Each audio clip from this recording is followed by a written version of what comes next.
Hey there, friends. Happy winter season to you. I sure get excited about this time of year. Maybe this is very silly. Maybe this is really just for me because I know I'm going to listen to this. But this is just a bonus episode. This is man, like when I was a kid, I always loved those like TV Christmas movie marathons.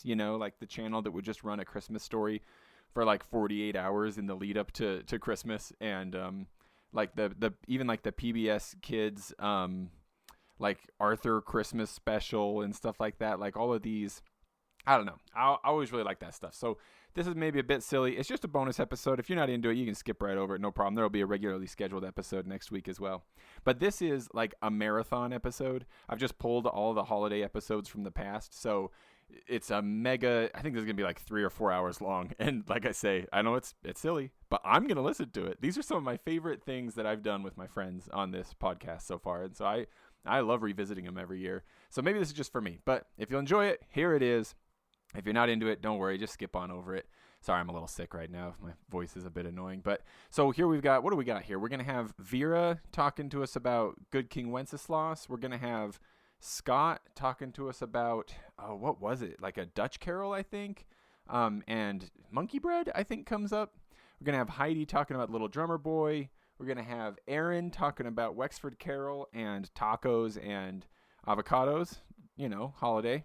And I'll put the Timothy Cummings interview as sort of the last wrap-up thing in this episode, where we talked a little bit about his collection of winter holiday tunes. It's a great collection. I've been playing out of it for the last couple of months for like little social media videos and stuff like that. There are some serious treasures in there. Just cool tunes that I never would have encountered otherwise. So here you go. I hope it's enjoyable and have a great end of the year. Oh, wait, actually, hang on a sec.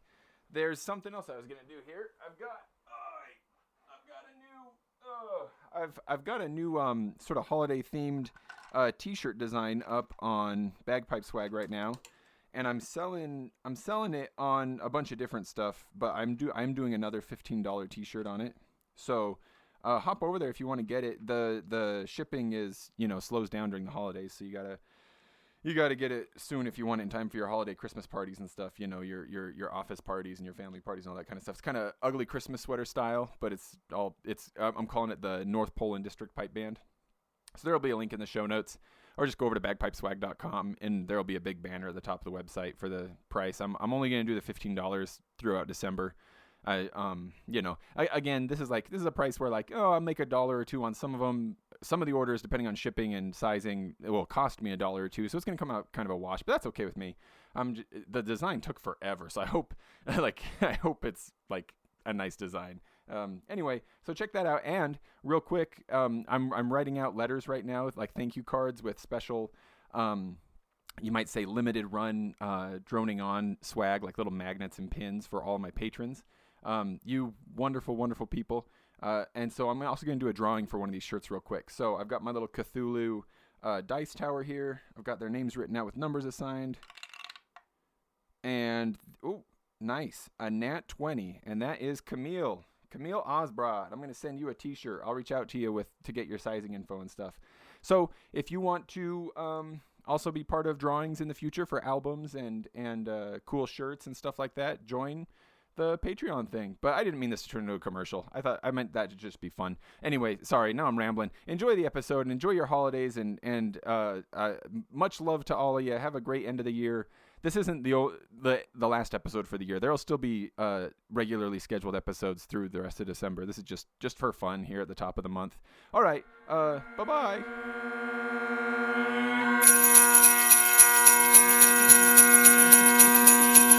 So, Vera, Good King Wenceslas.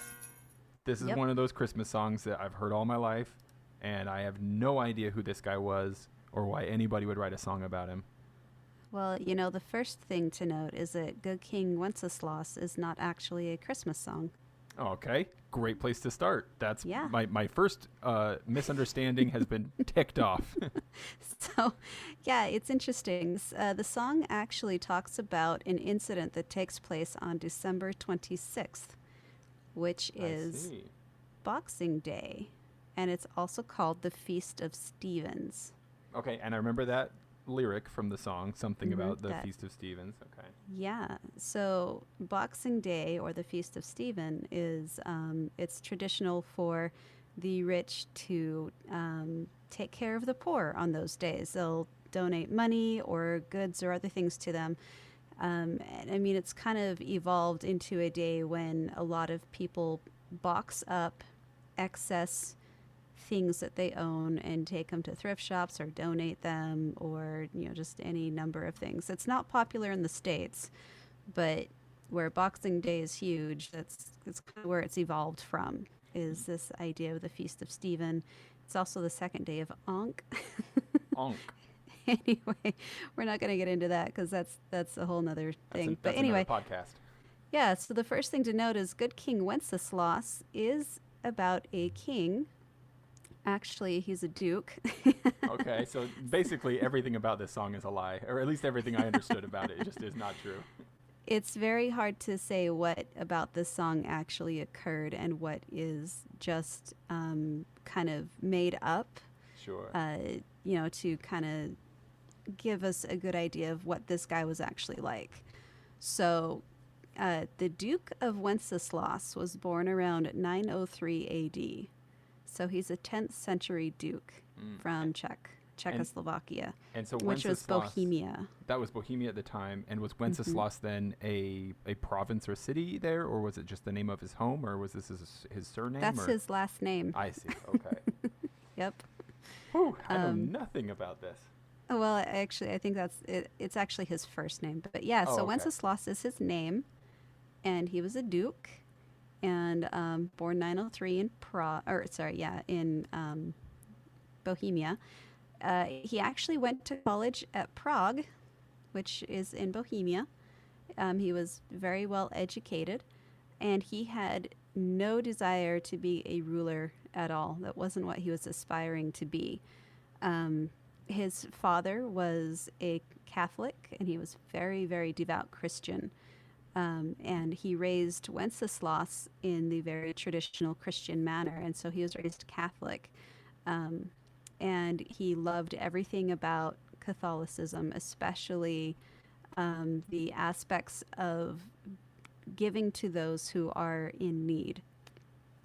Mm-hmm. Unfortunately, his mother was not on board with this idea, and this is what caused a lot of issues later on.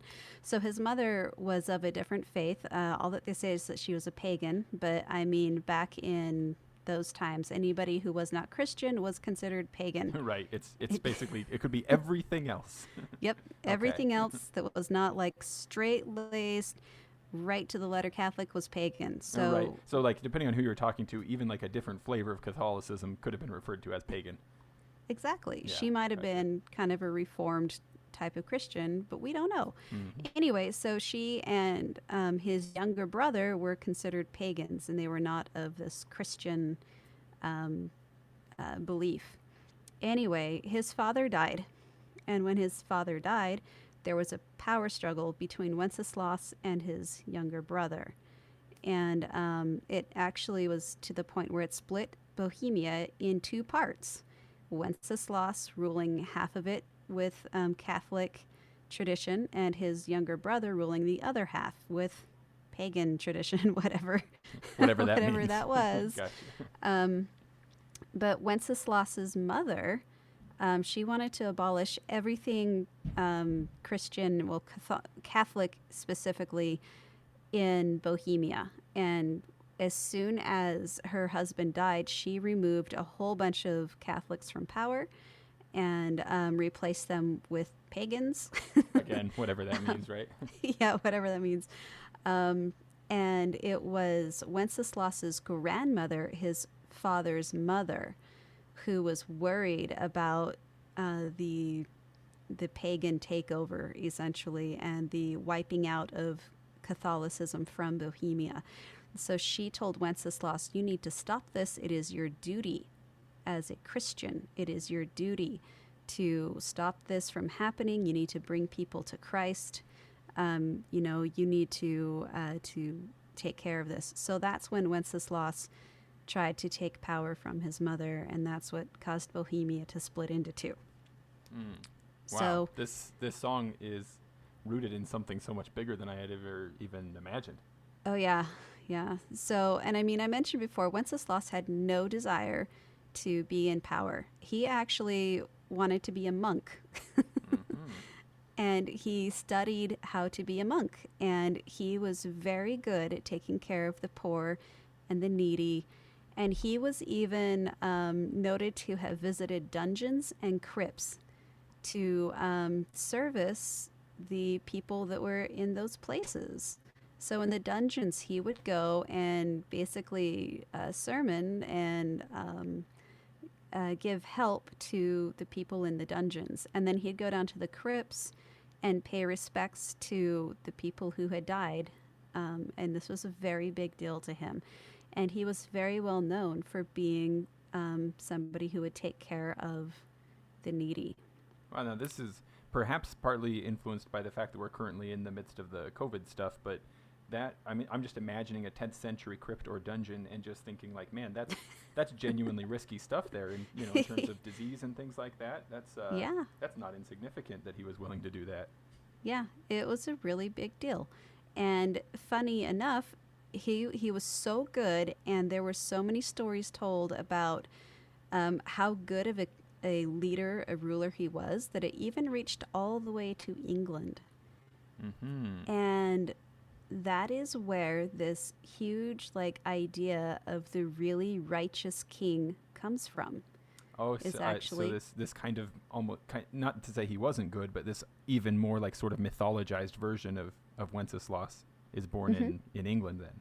yeah. I Well, see. that, and it is in Czech too, because they loved him there too. Gotcha. But he was so good that it spread, like how good of a leader, a ruler knew. Right. Anyway, so yeah, that's where we get this vision of the really good king. And yeah, it took off in England, and that's where a lot of these stories of the really good kings start coming from in England. And he was such a good king that a word of his deeds reached Rome, and the emperor of Rome at the time actually sent him a bunch of relics from saints. And I mean, We're back in talking these like, times, what, like fingers and stuff? oh no. So different saints would have like different items that were dear to them, I and see. they were believed to have magical powers, Gotcha. and that was a relic. And the leader of the Roman Empire at the time was so impressed with Wenceslas that he sent him several relics from some saints, and so he essentially sent him magical powers. And Wenceslas being so enthusiastic about Catholicism, this would have been pretty cool for him, I'd imagine. Yep. So, unfortunately, Wenceslas's mother was so concerned about his popularity and how good he was doing that she arranged to have his paternal grandmother murdered. She was the one, that initially encouraged Wenceslas to seize power Right. and, to save the Catholic faith from being exterminated in Bohemia. But she caused the death of his paternal grandmother. And then on the 28th of September, oh geez, and I didn't write the date down. He was like 40 years old, about maybe 50. His mother convinced his younger brother to kill him. Wow. So if we're feeling like there's a little too much drama at our own holiday parties, we could just sing a round of Good King Wenceslas and remember it could always be worse. Yep. Well, basically, he became a martyr as soon as that happened.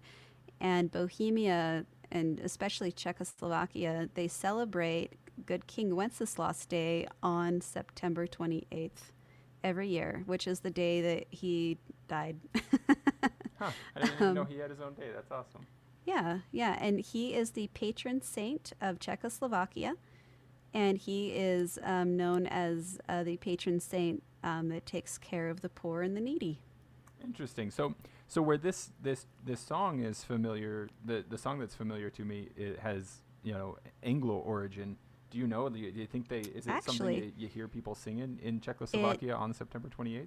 it has Czech origins. Oh, does it? Okay. Gotcha. Yeah, so it was originally written. So it's funny. The song is plagiarized from an old Czech poem written by a Czech named Vaclav Aloy. I can't even say his name. It sounds I'll just fun, call him though. Vaclav. Yeah. So he wrote it in Czech, German, and Latin. It was written in the 13th century, this poem about good King Wenceslas. So we are talking a little while after Wenceslas's Yes. actual time. So it's funny, after Wenceslas died, there were 4 biographies written about him, and those were spread far and wide. And you don't know exactly what all in them is true and what is not. Sure, a bit of a Legend of King Arthur situation, I'd imagine. Yes, exactly. So anyway, about the 13th century, there's actually a tune written. So the tune is actually Tempus Adest Floridum, which is a tune written about spring flowers when they bloom first after the frost is done. And so the tune itself is from the 13th century. That's not the lyrics, but the tune. You know, I feel like I can hear that in the tune. You know, it sounds like that. It sounds like flowers blooming and stuff. Yeah. So it was a 19th century Czech poet. So this is in the 1800s. That so there was a 19th century Czech poet who initially wrote this poem about good King Wenceslas. And like I said, he wrote it in German, Latin, and Czech. And it was published in a book. And it was in 1853 that this English hymn writer, who was actually famous for writing a bunch of hymns and Christmas tunes and transposing them from other languages, he got a hold of this this big poem that was written. This poem has like 13 stanzas, and he took that and used that to make this song about good King Wenceslas. And he just fit it to the tune. I see. Yeah. So I'm thinking the 5 or 6 verses of Good King Wenceslas that I usually see, like, that's a pretty long song. But he was working from like a Beowulf size tome of poetry and just kind of pulling and making it fit. Yes, but all of the main features are there, and that's how we know that he plagiarized, or at least took so heavily from that poem that you may as well say he plagiarized from the original poem. So the poem includes a king who sees a poor person gathering wood and decides to help. He and his servant gather food, wine, and wood to take to the poor people who have gathered in the woods. The servant, like it's cold night, there's snow on the ground. The servant can't move any longer in the cold, and the king tells the servant to follow in his footsteps, and it will be easier to move along. And they make it to the poor people, and they celebrate with them. Those are very specific details, especially when it starts out when he's looking out on, it's the Feast of Stephen, he's looking out in the night, there's fresh snow on the ground, and there's a poor person gathering wood for a fire. And those are so specific in detail that it's so hard to say, well, no, he made this up himself. Yeah, if we had some, what did you say? This guy was working in what, the 13th century? Did you say 18th century, 1800s? No, yeah, 1800s. Yeah, 1800s. So if we had a 19th century copyright lawyer on this, they'd definitely have a few proofs to bring before the judge at this point. Yes. Yep, they absolutely, and it would be seen as plagiarism, like 100%. There's too many things that are the same going on. Of course, he'd be like, "Hey, I work for a nonprofit. He'd be like, what would they call it? It's under fair use." He'd like find some way to try to weasel out of it, right? Yep. It's so old, I can do whatever I want. Right, something like that.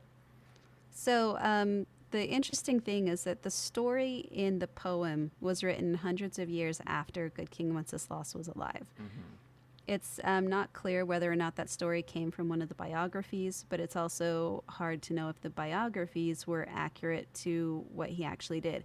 But the heart of the story is there, the heart of who this person was, and it makes it so that it's plausible that something like this could have happened. So in that case, you could say that this is an accurate portrayal of King Wenceslas, which, by the way, after he was killed, he was named king. It was the Romans that ended up giving him that title posthumously. Oh, That I is see. why we call him King Wenceslas. Oh, gotcha. All right.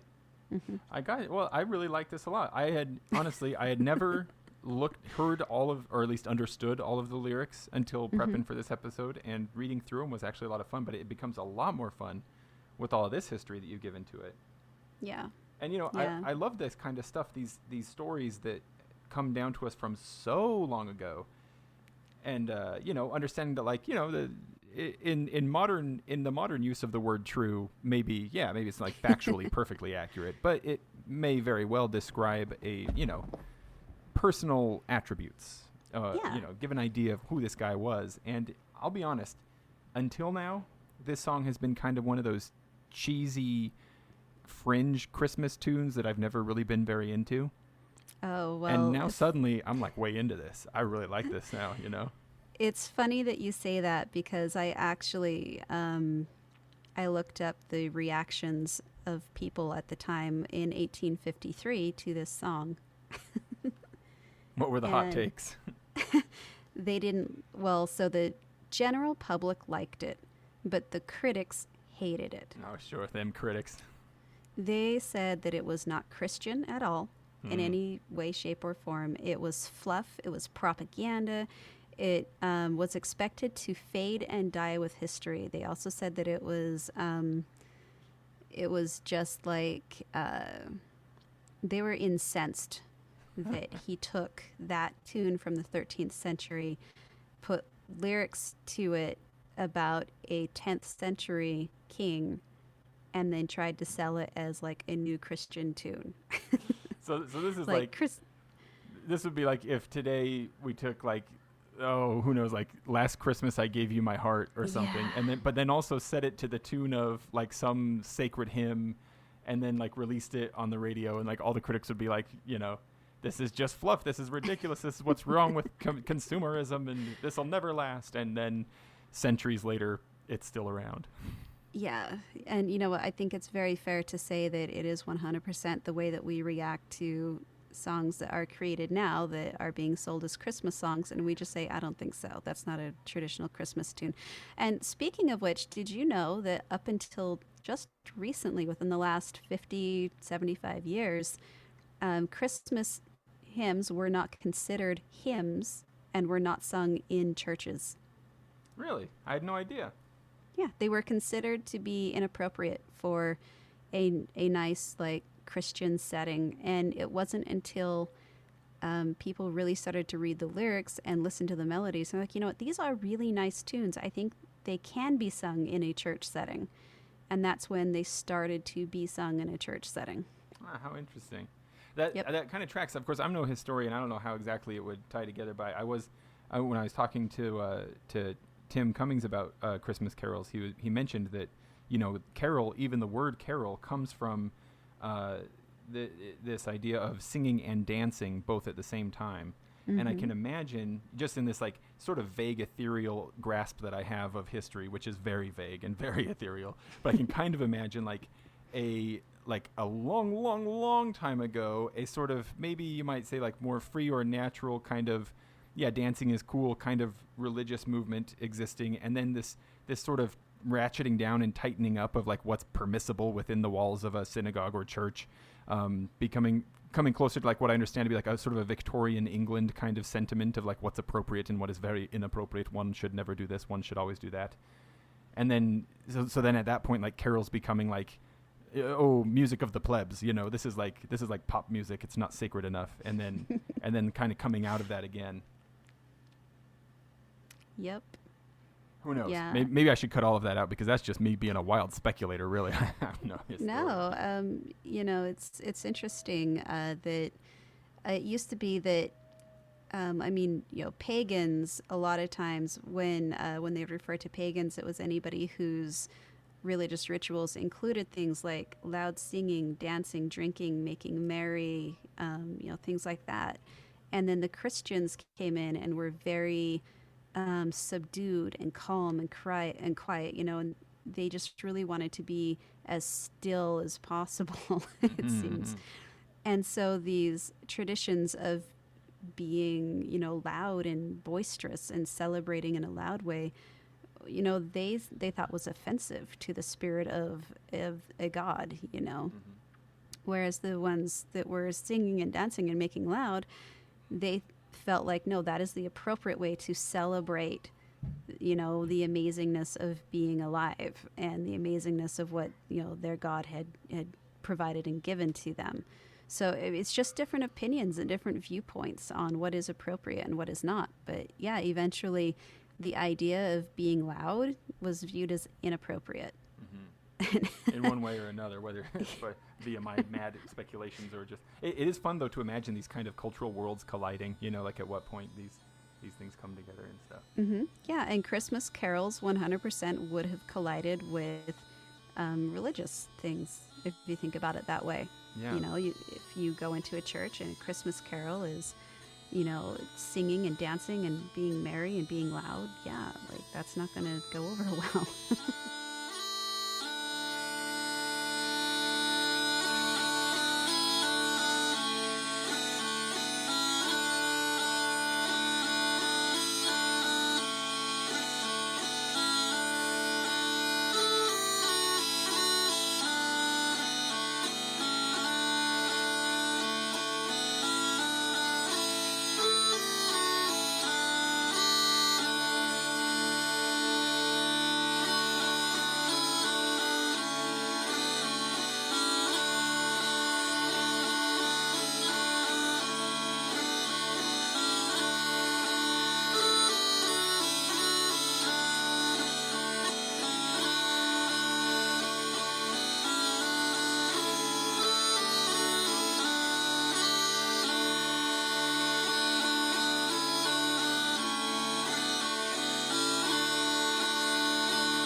So yeah, Wenceslas definitely was a king who existed.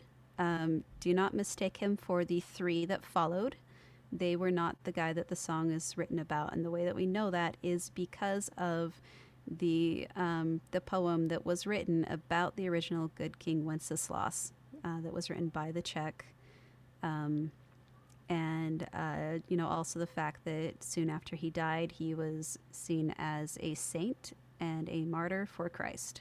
And that is why they celebrate the 28th for him, and they don't celebrate any days for the Wenceslases that followed in the few hundred years after. Gotcha. Record set straight. That's right. And let's dive in. Help me out with the pronunciation on this one too, though, Vera. I don't know. Is it wassail or wassail or something else entirely? That's also up for debate. It's an Old English word, and the pronunciation is most similar to West Hale. But I mean, nowadays we call it wassail, wassail, wassel. I don't go with wassel, so yeah, I feel like think I'm that not sounds gonna really do silly. that But yeah, I think wassail is going to be the closest to the Old English that was originally being used. Gotcha. And what is it? So it's an Old English word that means good health to you, or be healthy. So it's just seen as a general wish of wellness upon the person who you are, giving the greeting to. And in a lot of ways, it's a greeting as well as a well wish. So, it's funny. This is another item that is not actually a Christmas thing. How cool. Lay it on me. Give me some of this good info. All right. So way back, we're talking like hundreds and hundreds, 1,000 years ago, in England. This was before they were very Christian. they would have, their harvest season. And then in the middle of winter, right around winter solstice, they would have another celebration. And this, has roots back into the pagans that were around back then. And the pagans had huge celebrations around the solstice, especially winter solstice. And this is where Christmas originally comes from, is the celebration around winter solstice. And the Christians pulled a lot of ideas and a lot of elements from a bunch of other religions and beliefs and mashed them together to make the Christmas that we know now. But way back before that happened, in the winter solstice celebrations, one of the things that they would do is they would hold this really big party out in the fruit orchards, especially the apple orchards, and they would have this big festival, and they were being loud and obnoxious because they wanted to wake up the trees, and it was a way to drive away evil spirits, and that would guarantee a good cider apple crop for the following year. They believed that the dancing, the singing, the bells, the instrumentation, the banging of sticks, and the costumes would wake up the trees from their slumber and let them know that they are loved and appreciated. And that would help them also shake off any of the evil spirits that have managed to hang on to the sleeping trees.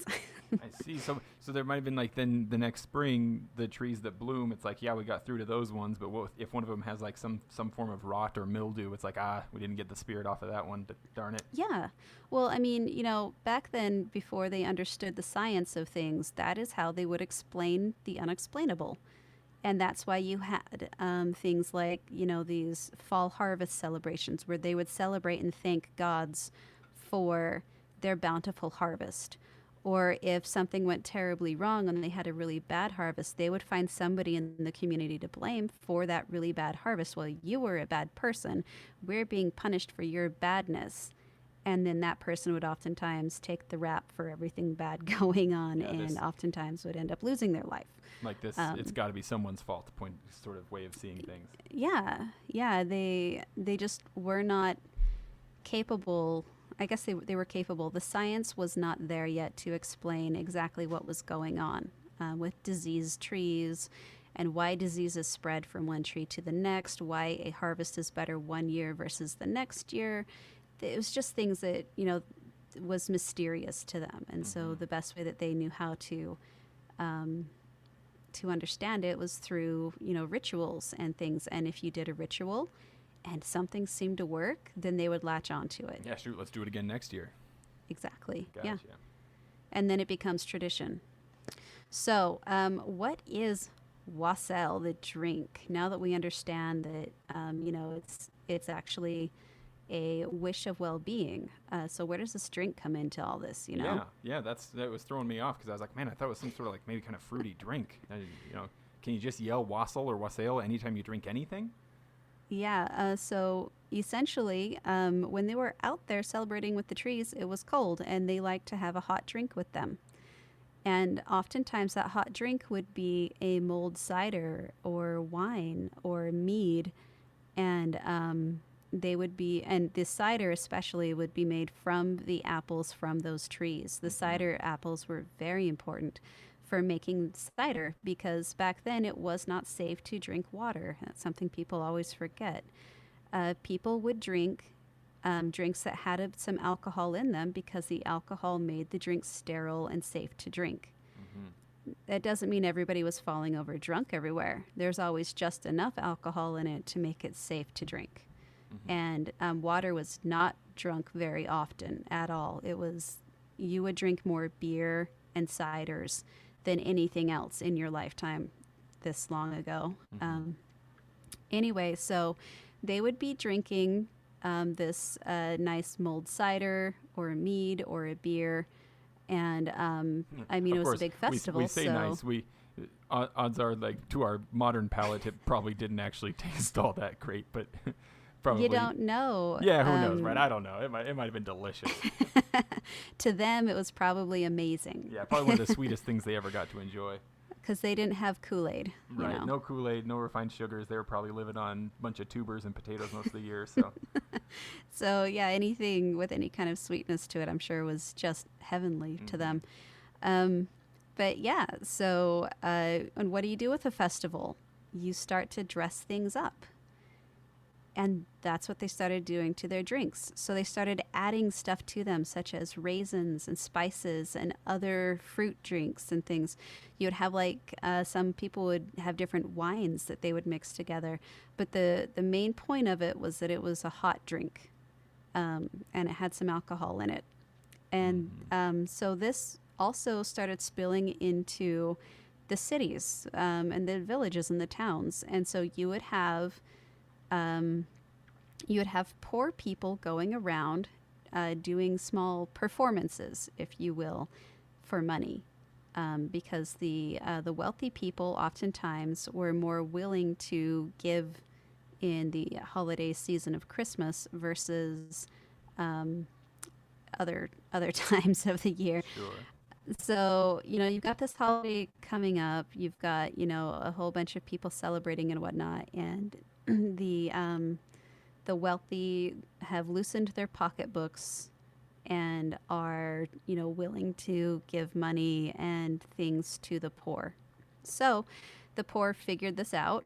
And next thing you know, you have people basically on every street corner singing and asking for money, going from house to house, asking for money, asking for things. Well, this suddenly makes sense because there's that lyric in at least one of the Wassel songs, "Here we go a-wassailing." Yep, here we go a-wassailing. And so it's funny, if you look at the lyrics, all of the lyrics to these tunes, there's a slew of lyrics first. Yeah, and but the old... I didn't realize how many tunes there are that are based around wassel and wassailing. Oh, yeah, there are a lot. Yeah, I have the lyrics for one of the many Wassel songs here. This is from Tim Cummings' collection, On This Day, Earth Shall Ring. And we will fade out of this section to the music of this tune, the arrangement that he has. But here are the lyrics for it. This is Cornish Wassel. And insert your own preferred pronunciation of the word wassel in this tune. I'm just going to read it like that, wassel. So it says, "Now Christmas is coming and New Year begin. Pray open your door and let us come in. With our wassel, wassel, wassel. Joy come to our wassel, joy come to our jolly wassel." So you can definitely hear it there. Let us in. We're out in the cold. Good wishes to you, etc. Yes. So in some of those old versions, you will see where they're first complimenting the master and the lady of the house and also the children. And then they're asking for anything that they have to spare, be it a cup of hot beer or to let them go stand for a bit by the hearth so that they can warm up a little bit, or food perhaps. And one of the lines in one of the songs essentially said, thanks for sharing your plentiful with us, and please think about poor us out in the cold, freezing, while you're enjoying your nice warm house with all of your things. Wow. So this is like a really well put together, like pre-packaged panhandling script. It's yes. Like here, first you lead with compliments. Yep. You give a little dose of guilt. You point out, lucky you and poor me. And I feel like I'm seeing a direct connection to that line in "We Wish You a Merry Christmas." That exactly. Suddenly they're like, "Now bring us some figgy pudding." Yes. I've always been like, that's so demanding. Like, what's the deal with that? Yeah, it is that exact same thing. This is exactly where those things come from. Interesting. And the lyrics, they change over time because people figure out what works better. Because after a while, you're like, heard it. Yeah. Got to shake it up a bit. Doesn't work so well anymore. That or the person who's out there doing the singing is like, I'm tired of wassel. I want figgy pudding. I'm going to change the lyrics. You know what? Enough with this wassel stuff. So the thing to think about, though, with that wassel is because you had children doing this too, right? Mm-hmm. So the wassail drink that they would have ready for these Christmas carolers that would come running around, it was a warm mulled cider drink, and oftentimes it would have orange slices raisins, and a type of a bread that could be served with it, that they could sop up the drink with, almost like you would with soup and a roll nowadays. Yeah. Also, the wassail itself could be served in a very large or ornate communal cup, and they would pass it around. So it's not like they'd bring out a cup for everybody. They'd bring out this big, beautiful, usually made of silver, ornate communal cup, and then they would hand it over, and the people would sip out of it and pass it along.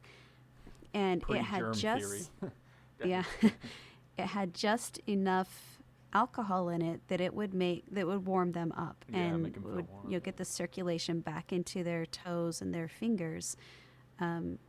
So yeah, that is the kind of the history. Now, as for like a recipe for wassail, Yeah. Have you ever made it? I have. Tell me about that. Okay, so there are as many recipes as there are lyrics to this tune Ah, gotcha. Yeah. because of the fact that it has evolved over time. Oh yeah. It sounds like it's been around for a very long time. Plenty of time Yes. for people to experiment.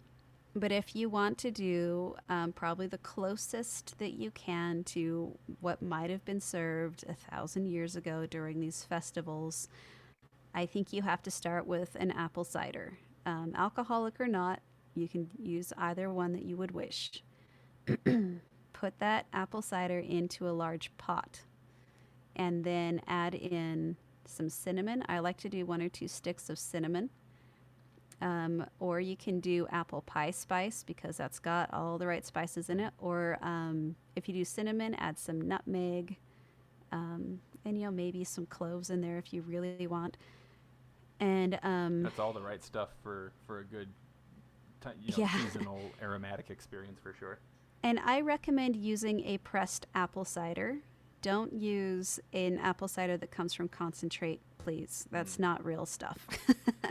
And that's So it get- for anybody identifying other than using the good old Ned Flanders. No, I don't remember what it was. It's like if it's cloudy and brown, you're in cider town. Yes. If it's sweet and Yes. clear, you got juicy there, Mister. I can't remember now what exactly he said, but yeah, something Yeah. like that. Yeah, cider is typically a clouded color. And there is some excellent cider to be had here in Utah. And it's not alcoholic. You can get the non-alcoholic, and it's amazing. There's some that they sell at Rowley's Red Barn down South Utah County. You can also pick some up at Smith's. Treetop does a version I've of got a bottle of that apple in the cider. fridge. There you go. You got the think- good stuff. We should check with Danny. I think Danny Lendell in the band. He's got his family's got some orchard land down there in what is that town, Genoa? Oh, nice. I wonder if Yeah. they're contributing in any way to any of these ciders. They might So- be cherries. I'm not sure if they're apples actually. But The other thing to add to this, to just make it that much more special, add some pressed orange juice. Notice I said pressed. Don't get the concentrate. once again, Add some orange juice, or you could add some cherry juice because we're thinking about the wines that they had back then. But I like orange juice in this. And you heat it up, make sure that you stir it regularly, and then just serve it and enjoy. It's an amazing hot drink that I love. Like, I've been making it for years around Christmas time because I just think it's so good. And I mean, Yeah. if you look online, there's lots of other things you can add to it. People like to put raisins in it. yeah, I like most foods. I'll be honest, just for me personally, raisins are like one of the only things I'm like, why is this even around? I'd much rather have a grape. I don't understand why we had to do this to this poor grape. Humiliated grape. But what you described sounds delicious. I know that I've had wassail of some kind before, but I think it was basically hot Kool-Aid, which Oh, was like geez. not super delicious. No, But no. what you're describing sounds pretty darn good. Yeah, you know what? Give it a shot. And I like to do like 1 part of apple cider and then maybe 1/4 to 1/3 part orange juice. And you can absolutely play with the amounts. I mean, there is no set like this is wassail. This is the official real wassail because over the years it has evolved so much, and it was everything from beer to wine to mead to cider way back when, they were singing wassail. And so however we do it, it's probably authentic to some time period. Unless you're using stuff from concentrate, then it's authentic to no time period. Right. If it's hot Kool-Aid, then that's not quite it. Yeah. But I highly recommend people give it a go. Yeah, I want to know if anybody tries this, especially if somebody pairs this with Jeff's shortbread recipe. It'd be so fun. Oh, geez, yeah. And there's lots of recipes online. You don't have to do it in a pot on the stove. You can do it in a slow cooker. You can do it in an Instant Pot if that's what you're into. One more use for the Instant Pot. I mean, you could probably put it in a Dutch oven and stick that in your oven if you really wanted to. I'm going to smoke my wassail this year. There you go. Just go stick it in the smoker outside and let it go. Anyway, yeah, wassail, what an incredible drink that's named after an Old English word that means good health to you.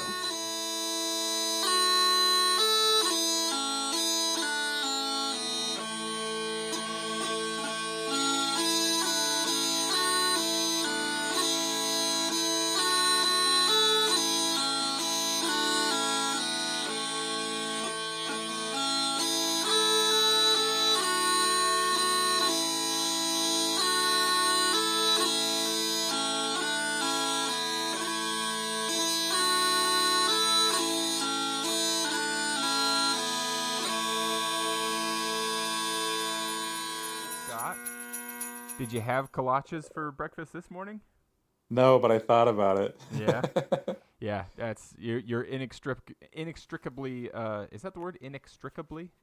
That's a good word. Inextricably connected to kolaches for me now. So I thought the same thing when I woke up this morning. I was like, man, I could use some kolaches. Always. So here we are, one of my favorite people. We're about to talk about one of my favorite things, bagpipes, and tie it into one of my favorite times of year, the Christmas season.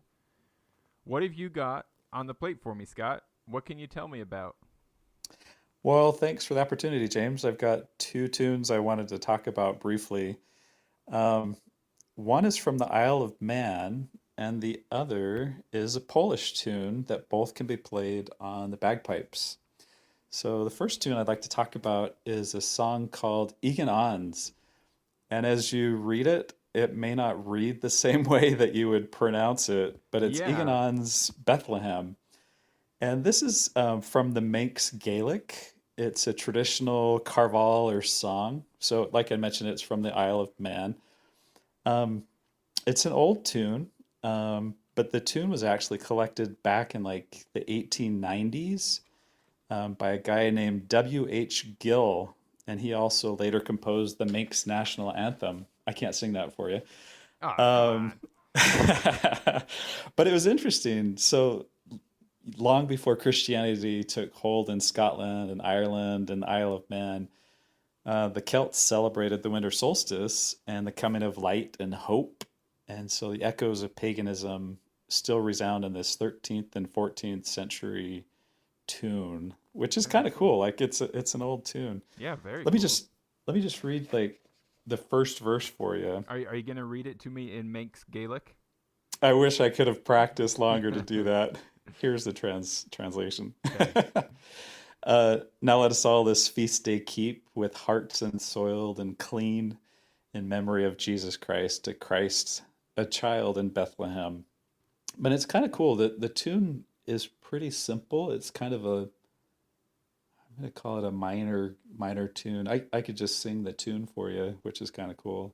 Yeah, go But for it. it goes something like this. Da da da da da da da da da da da da da da da da da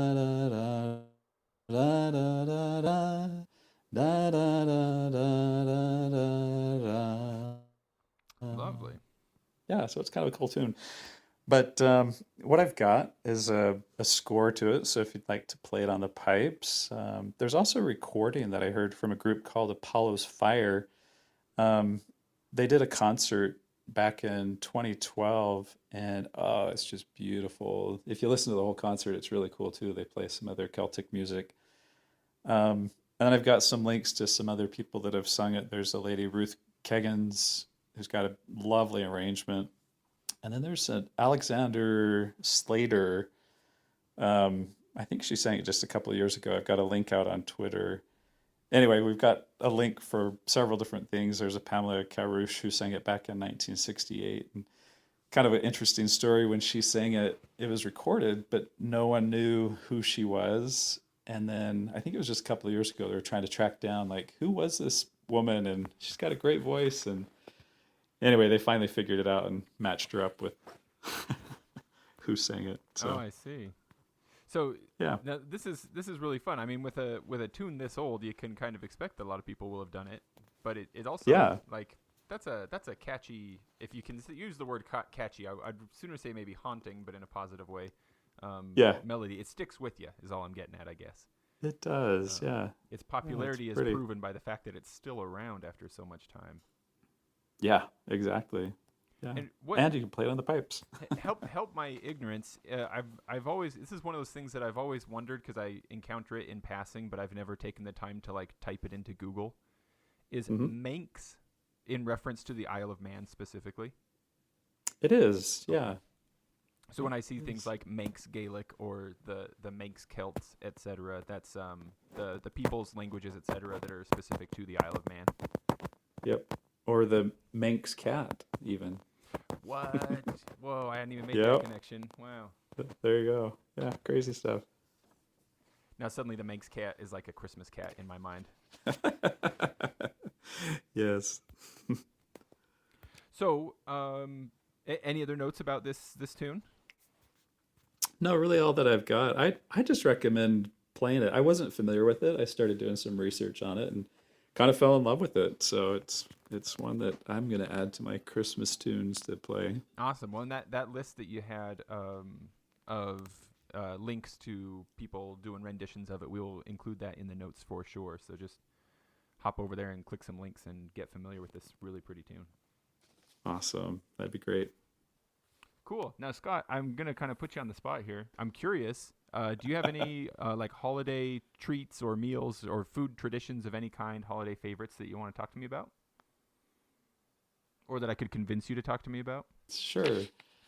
Our family for Christmas morning, this is kind of fun. We make something that's called monkey bread. It's just like the Rhodes rolls that you dip in brown sugar and pudding and you bake. And so it's this really sticky bread. And we put it in a bundt pan. So if you can imagine Christmas morning, you can smell kind of a cinnamon flavored, super sticky that's going to get everywhere sticky, but just kind of a delicious treat. What kind of pudding do you use?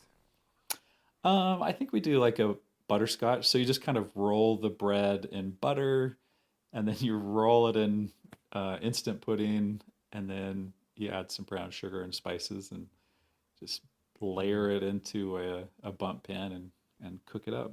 I think that I've seen monkey bread before because after it comes out of that bundt pan, it kind of ends up in like sort of this pull apart sort of situation, right? Where you can kind of pull those chunks out that are the individual rolls all smushed together. Yep, very caramelized, very buttery, very gooey, very good. So. I like it in that it sounds delicious and the utilization of Rhodes rolls makes it simple, and so it's something I could actually do. Yeah. Yep. That's how I make kolaches when I'm making them at home. Is I use Rhodes rolls. Oh, really? Yeah, I just let them rise almost completely, and I prep the filling, and then I just basically smash that filling into the roll, and kind of close it around it. Then let them rise another 15 minutes and bake them, and it works out. Pretty well. Brilliant! That's really good. So may at this special time of year, the people at the Rhodes Bakery enjoy special cheerfulness and joy because they bring so much of it to us. Yes, let that tradition continue forever. And what else you got for me, Scott? What else do you have? Well, I've got another tune, and this one's a Polish tune. Again, reading it, Polish is kind of a cool language. It doesn't have a lot of vowels in the language, but Yeah. this tune's called, you may be familiar with this one, it's called Infant Holy, Infant Lowly. In Polish, you pronounce it as Shobi Leisure, and so there's lots of Okay. W's and Z's and Yeah, I was going to X's. say and- I'm looking at the written form of the name, and I wouldn't have pronounced it that way. Now that you've said it, I can see that. But not only are there W's and Z's, there's also like crossed out letters and dots above consonants and stuff. All kinds of things that I have no idea what to do with. Yeah, and this one's really cool. I mean, once you hear it, you're like, oh yeah, I recognize this tune. It's a traditional Polish Christmas carol, and it's kind of cool. This song also could date back to the 13th century, so we're talking ancient musical history for both of these tunes. I love Um, that. When I encounter tunes like that are so old, I can't help but wonder like what did someone turn over a rock somewhere in like Western Europe and find sheet music, chiseled into it? Like how right. on earth does such a thing last so long? It's amazing. See, that would be a cool thing to figure out. Like, where did this song come from? Who tracked it down? Yeah. What was the history of that? So, I think it was translated into English in 1920. And it's interesting. This song's rhythm resembles that of a Polish folk dance called a mazurka. Oh, I've heard of that. This was popularized by Frederick Chopin. And it's kind of interesting. The short rhythm phrases lead to a crescendo at the start of each stanza's final lines that goes to Christ the babe is Lord of all. Let me just read a little bit of the lyrics from that in English. Yeah. Again, I wish I could speak Polish, but I cannot. But it starts with infant holy, infant lowly, for his bed a cattle stall, oxen lowing, little knowing Christ the babe is Lord of all. And then it goes through, and where it climaxes again, it says, Christ the babe is Lord of all. And then it gets quieter and repeats that strain again, Christ the babe is Lord of all. So it's kind of cool.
Just a couple other notes about it. I've got a recording we can include in the show notes. It's from the Warsaw Philharmonic Choir and Orchestra. It's a recording from 2015, and it's interesting listening to how they play it. It's very upbeat, but as they play it, they also stretch the musicality of it, and they have some really slow, kind of beautiful strains that come through it.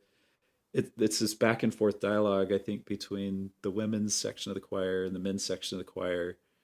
You'll have to listen to it. It's really cool. I like that recording. Yeah. And this is kind of interesting. I love music videos as well. There's a recording from the Tabernacle Choir where they sing it in English, but they do a music video, and they pair the music with a man that's being released from prison. And I think as you read through the text and you hear the music, it's very poignant. And they do kind of, the slow traditional Christmas sound to it, but that one's really kind of cool as well. And I think I've got a recording. I don't know if well, maybe it's just for the chanter, but it's James McGilvray where he plays just the simple tune, and yeah, it's kind of cool to hear that as well. So music is great. Our family just loves listening to music and playing music at Christmas time. Are you going to be playing your pipes for your family this year? I can. Yeah, I hadn't planned to do that, but yeah, it's just going to be our immediate family. We're not getting together with anybody else, but yeah, it's a year of staying home and being cozy with the immediate family, huh? Yeah. Yeah. Cool. Yeah. Well, thank you so much, Scott. I really appreciate it. Oh, you're welcome.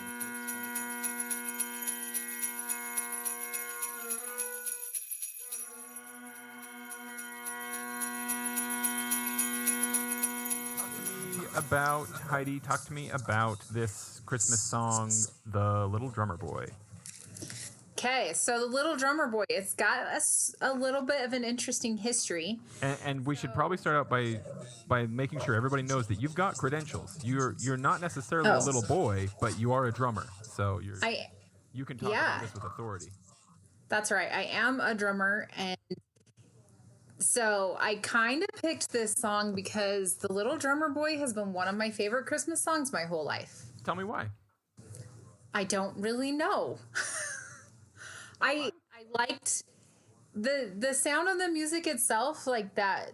The beat is awesome. The music, I just love the music. And I think the story of The Little Drummer Boy, the fact that you have this little boy who has no money, has nothing to give, but he can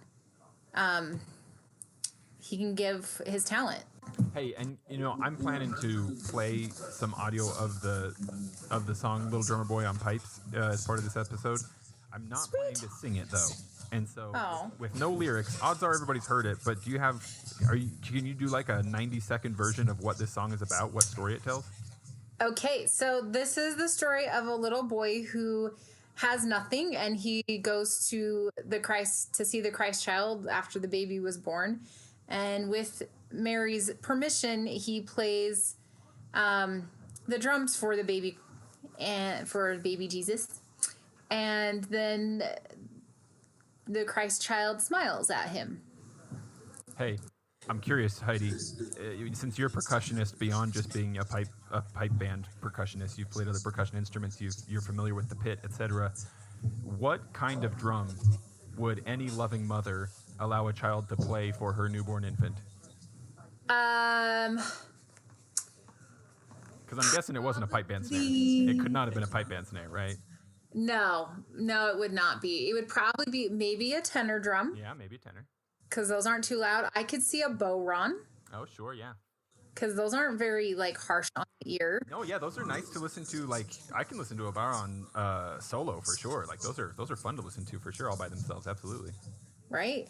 I could see a timpani. Oh yeah. Though a poor little boy probably wasn't pushing around a couple timpani, right? Yeah, probably not. Those slung around his neck and just dragging him around in the dirt.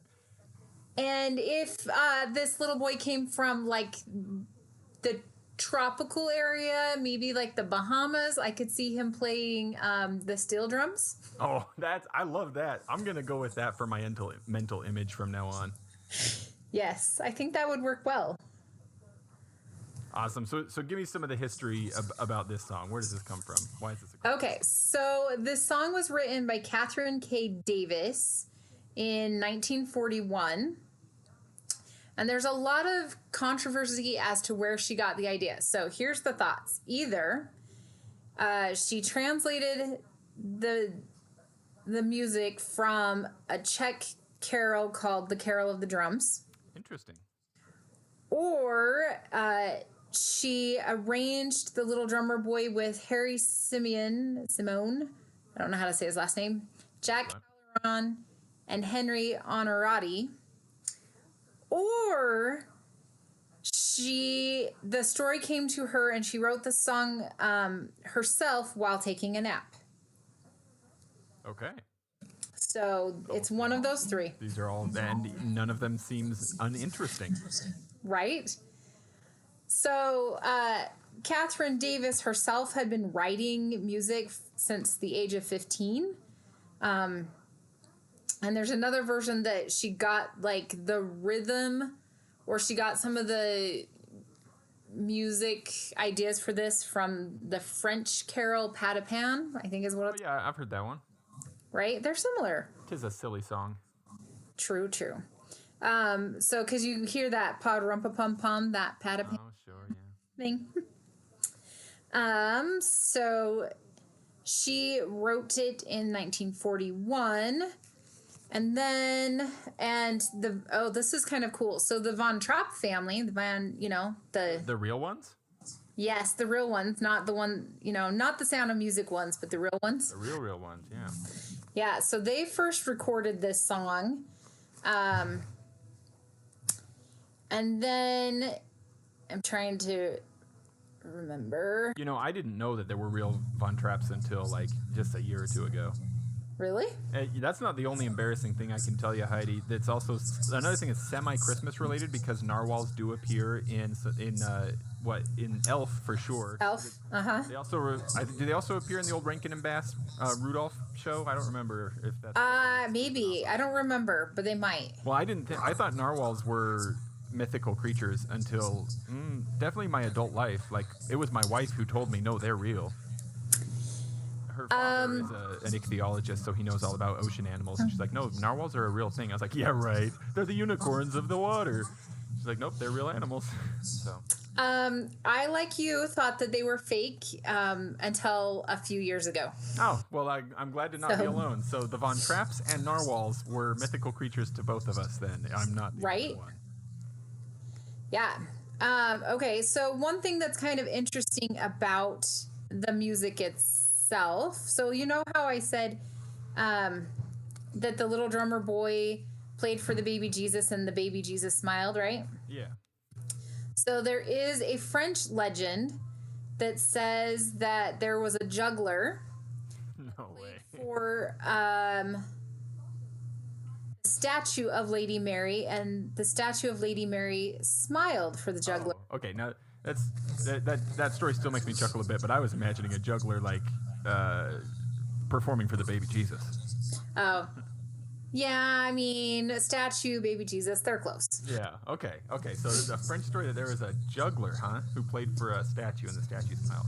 Right, and so they think that possibly she got the idea for the Christ child smiling at the drummer boy from that legend, that French legend. I see. Where was she from? Was she French herself? No, she's from the U.S. Oh, she just had heard the story. Yeah. Okay, so sorry, back to the Van Trapp family. Yeah. So they recorded it in 1955.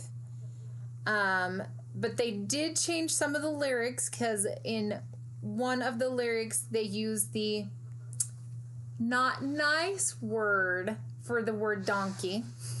How those Von Trapps, they were always kind of an edgy group, weren't they? No, it wasn't them. They were the ones that changed the lyrics. Oh, I see. She wrote the original word. Oh my. Yeah. So so it's thanks to the Von Trapps that the little drummer boy finally became a family-friendly song.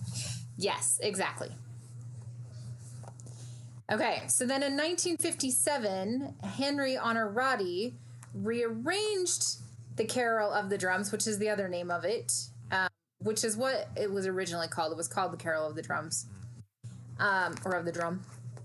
And so he rearranged it. And then in 1958, he got his friend Harry Simeon to use his orchestra or whatever. Yeah, I don't know who these people are, but they sound like the kind of guys who would be playing music with like Ricky Ricardo. Is that about Yeah. right? Yeah, probably. Okay. So Harry Simeon was a conductor and arranger for Newark, New Jersey, and worked on several Bing Crosby movies. Okay, now this is making a lot of sense. Do you think that to some degree the popularity of the song might be that precisely that it was kind of coming out in this what seems to have been the golden age for modern Christmas music? Yeah, probably. Because so many of our classics harken back precisely to Bing, right? Yeah. I would say most of our well-known Christmas songs come from that era. Yeah, interesting. Around that time. Yeah.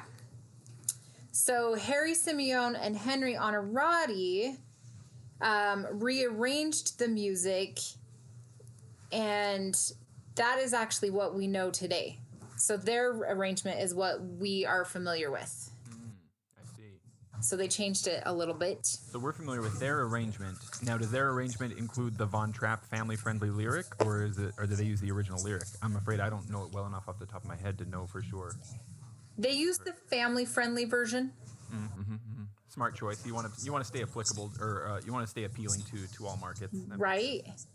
Yeah. See, they say the ox and lamb kept time instead of the ox and donkey kept time. I see. He changed it to a lamb. You know, that's good copy. You know, like, I mean, the image itself, I mean, no offense to donkeys, but lambs are probably a cuter, it's probably going to sell better. That was probably a good idea. Right? Okay, now this part's kind of cool and it's very applicable to us, James. Are you ready for this? Bring it on. Okay. In 1972, the pipes and drums and military band of the Royal Scots Guard had a hit version of the carol. I had no idea. Really? Right? Yeah. I'll see if I can find a recording of it. Maybe we can use that in this episode.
So there you go. It's been played on the bagpipe since 1972. Wow, I had no idea. I would have imagined that, you know, we were just kind of finagling it into bagpipe repertoire anytime we used it.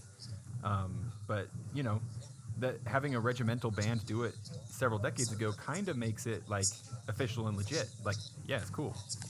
Yeah, I mean, we probably could compete with it. And we should. Right? We're getting ready for a new season. Let's work this in there. I think that would be awesome. What is it? It would be a march, right? So we could use this in our MSR. Yeah, this would totally be a march. I think we should do it. Okay, I'm so game. Y'all heard Okay. it here first, band. Get ready to learn this song for our next year's competition. Yes. I had his hand in it. I'm sure Danny, our new pipe major, I'm sure he'll be cool with that. Yeah, I think he'll be fine. He probably doesn't mind us changing the competition medley on the fly like this, especially Yeah. when it's for Christmas music that we'll be playing in July. That'll be perfect. Right? Hey, it's okay to have Christmas in July. Absolutely. Sometimes we need it. So the most popular version that we have was filmed for the Bing Crosby television show in 1977, and it's a duet with David Bowie and Bing Crosby. Oh, I am familiar. That's it. Awesome. And then it's been done a lot by a lot of different people. It's pretty popular.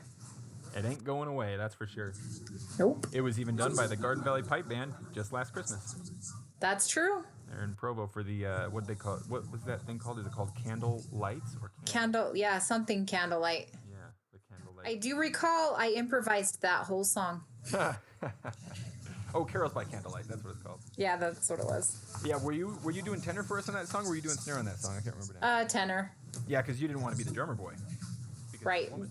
You were the drummer. Well, here's the truth, James. So, and I don't know if you want to put this in the thing or not. But what you maybe don't know is why I stopped playing snare. Is it because you were so tired of being called the little drummer boy? Not at all. It's because, like Sean, I have dystonia in my left hand. What is with this dystonia just descending upon our band? I don't know, but that should be good news for the rest of you, because if it's very rare for people to get, and two of us in the band already have it, the rest of you should be safe. Yeah, as the saying goes, lightning never strikes in the same place 3 times. Right. I gotta give you a. I'm gonna give you a. What do you call it? I'm gonna give you a transition here. Oh, there's a word for it. A tie-in, a transition of kinds. Let me think. Okay. Let me think here. Okay, I got it. Now, the little drummer boy, as is implied by the title, he was short. Another thing that's Yeah. short is shortbread. You familiar love- with shortbread, Heidi? Oh, yeah. What good Scottish ancestry person doesn't know what shortbread is? Amen. Right? Tell me what you love about shortbread. It is easy to make. It tastes very good. Yeah. Homemade is far better than store-bought, by the way. Easy to make and easy to eat. That's the truth. That's right. And there's not a ton of sugar. We have put like citrus frostings on it, like a lemon or orange frosting or lime. Also, what's particularly good is Nutella. Oh, well that's, I mean, honestly, I would eat that on horse biscuits personally. Right? I love that stuff. Yeah. Shortbread is amazing. And anybody who tells you that it takes a lot of ingredients and a lot of time to make is lying to you, and they are giving you the wrong recipe. Unless it's from Jeff, and then it's correct. Right, yeah, absolutely. Speaking of which, let's see how Jeff's doing over in the kitchen. And see right there we transition to Jeff talking from his kitchen. It's gonna be so good. Perfect.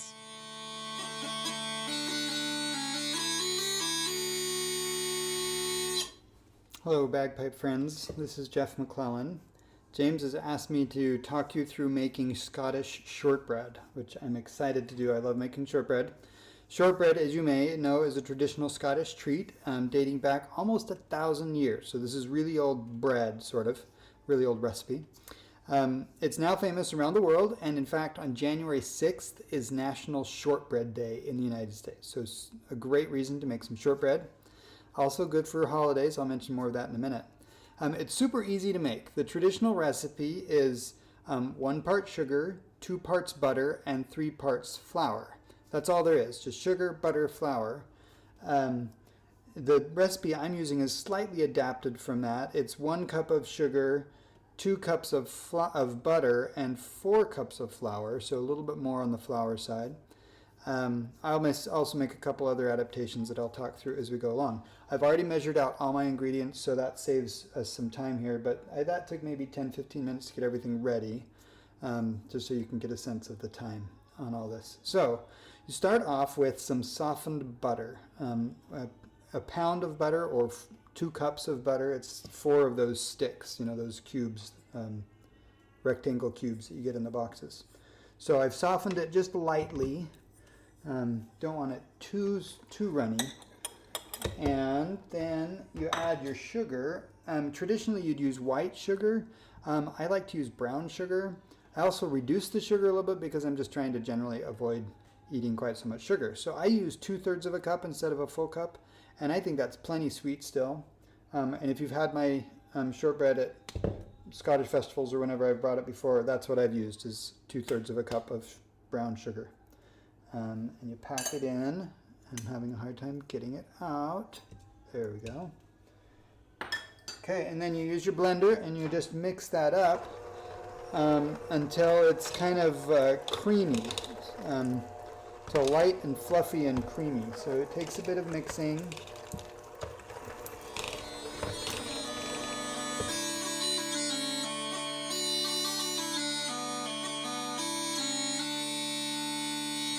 Okay, so now you've got your butter and your sugar all mixed together to kind of a light, creamy, fluffy sort of texture.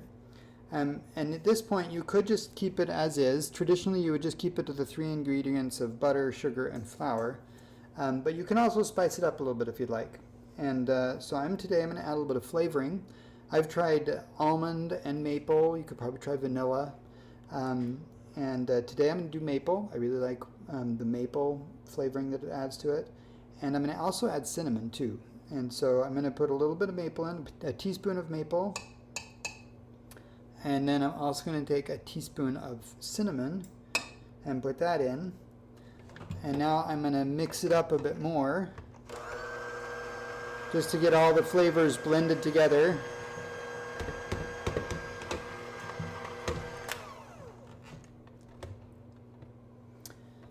Okay, so once you've got all your flavors in and everything mixed up like you want, then you can add your flour. Traditionally, it would just be, originally, shortbread was made with oat flour because that's what they had. But then wheat flour was introduced to Scotland, and that took over the recipe, and they used wheat flour after that. I've tried traditional oat flour, and I've tried wheat flour, both just white and whole wheat, and I've tried mixtures of them. My favorite combination, what I usually do, is half white flour and half oat flour. The oat flour gives it it makes it a little bit more dense and a little bit more crumbly, and adds a nice little nutty flavor that I really like. So I like how it changes the texture and the flavor a bit by adding the oat flour. For oat flour, I just take oats and you put them in a blender and just blend them up, and it makes a nice flour. So I'm going to put in, and I've measured out about 2.5 cups each of oat flour and white flour. And I'm going to use a bit of that mixed in with the dough, and then the rest I'm going to use most of it mixed in with the dough, and then the rest I'm going to use as I need it. So I'm going to take and just put it a little bit at a time. So I'm going to put in a little bit of oat flour first, and then mix that.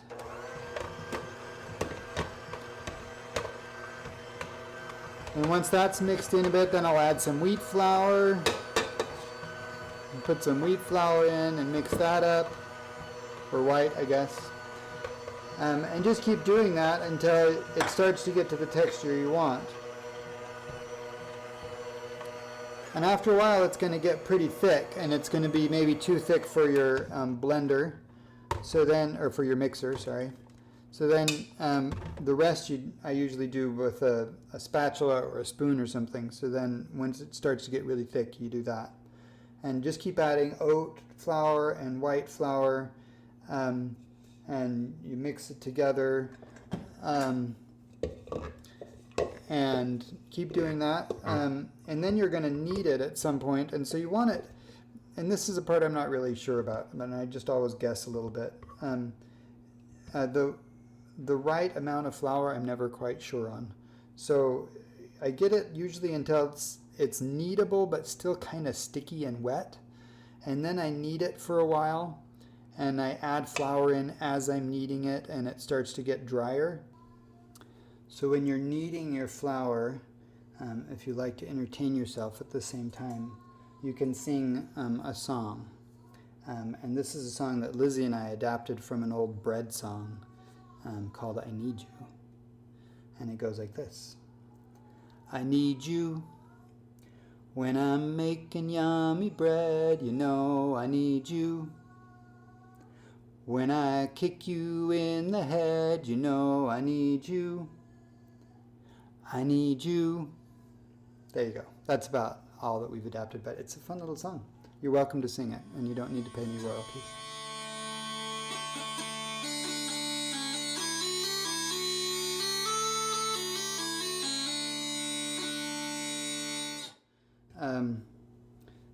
I've mixed up everything, and I've got one sheet of cookies in the oven right now.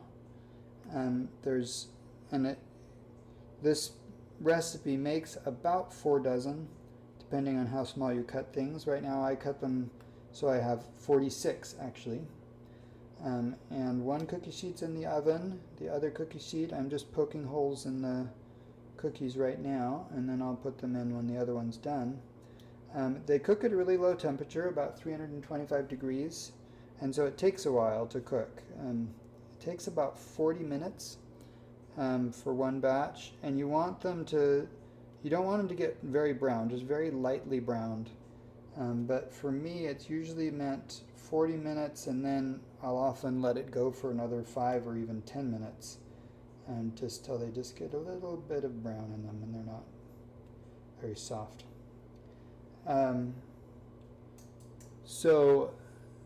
The shapes of the cookies, I'm doing them, there are 3 traditional shapes for cookies. There are petticoat tails, which for petticoat tails you form the dough into one large circle and then you cut it like you're cutting a pizza into those triangles, and those triangles are apparently like the shape of the fabric they would use to make petticoats, and so they called them petticoat tails, or at least that's one theory for where the name came from. Or you can do traditional round cookies, just small rounds, or you can do fingers. For fingers, you roll the dough out and then you cut it into rectangles, into small rectangles about 1 inch wide and 3 inches longish, and you call those fingers. That's what I do. I tend to find the rectangles, the fingers are easier to work with, and I just roll out one big sheet and I just cut it up. And I'm not really careful when I cut it up to make sure that they're all perfectly uniform in size or shape. And my dough often has ragged edges, so some of the ones from the edges aren't really rectangles. They've got kind of a weird shape to them, but it all tastes the same, so I don't mind too much. The history of shortbread, it evolved from a medieval biscuit bread, and eventually they substituted butter for the yeast, and that became shortbread. It may have been made as early as about the 1100s, which is nearly 1,000 years ago.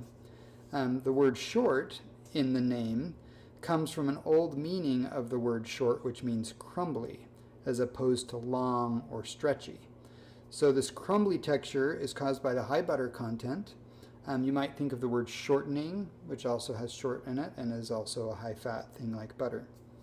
Then the bread part of the name comes from bakers who they decided to call it bread to avoid a tax that was placed on cookies. So it's short bread even though it's really cookies. So it started somewhere around the 1100s. In about the 1500s, Mary Queen of Scots is credited with refining the content. She didn't do it, her bakers did it, but they refined the recipe. She particularly was fond of the cookies in the shape of petticoat tails. That was her favorite way of eating them.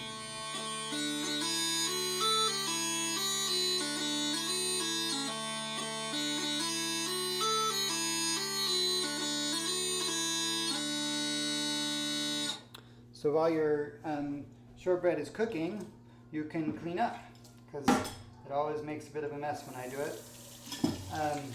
For timing, if you're wondering how long it takes, I got the ingredients all prepared before I started cooking. That took maybe 10 minutes to measure everything out.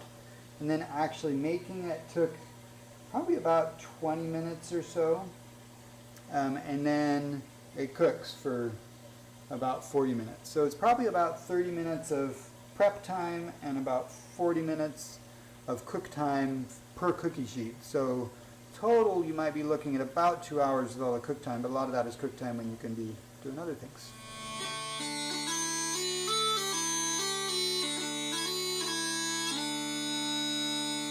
Okay, I'm about to take the first batch out of the oven.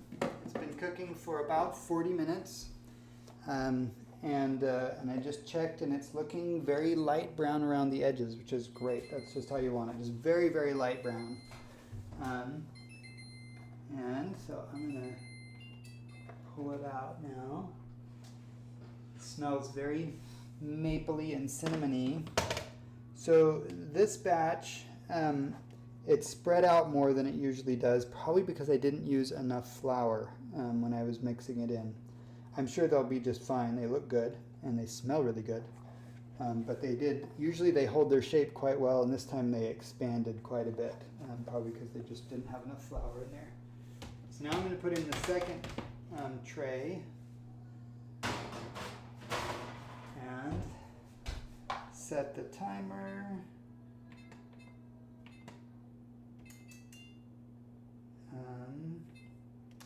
Set the timer for 40 minutes again.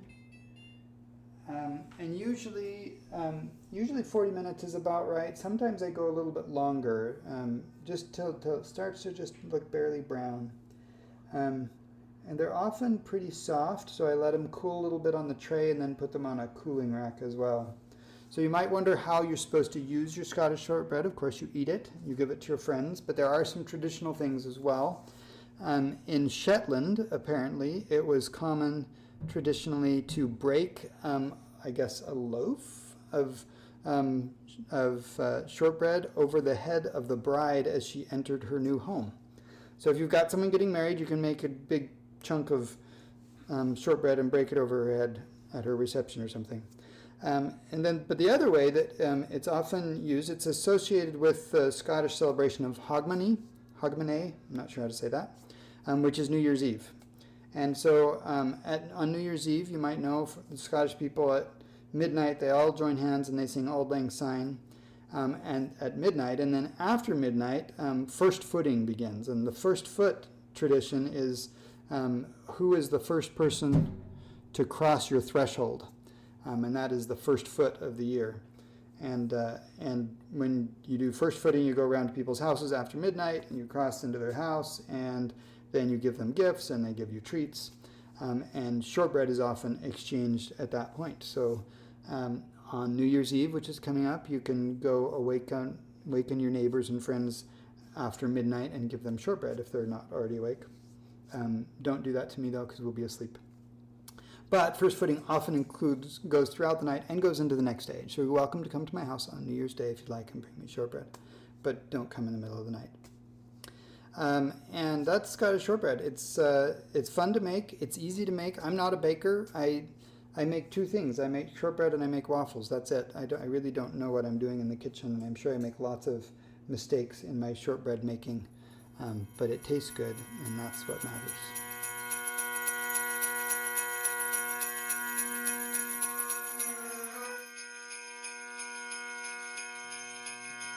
Well, hey, thanks for joining. And let me just say, Aaron, happy Yuletide.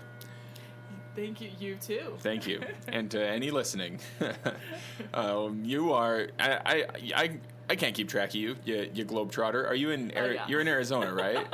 Yes. Yeah, we moved back down to Arizona. That's where my husband grew up and lived, and where we lived right after we got married. We had a stint in Washington State for about a year. I came back to Arizona with a little baby.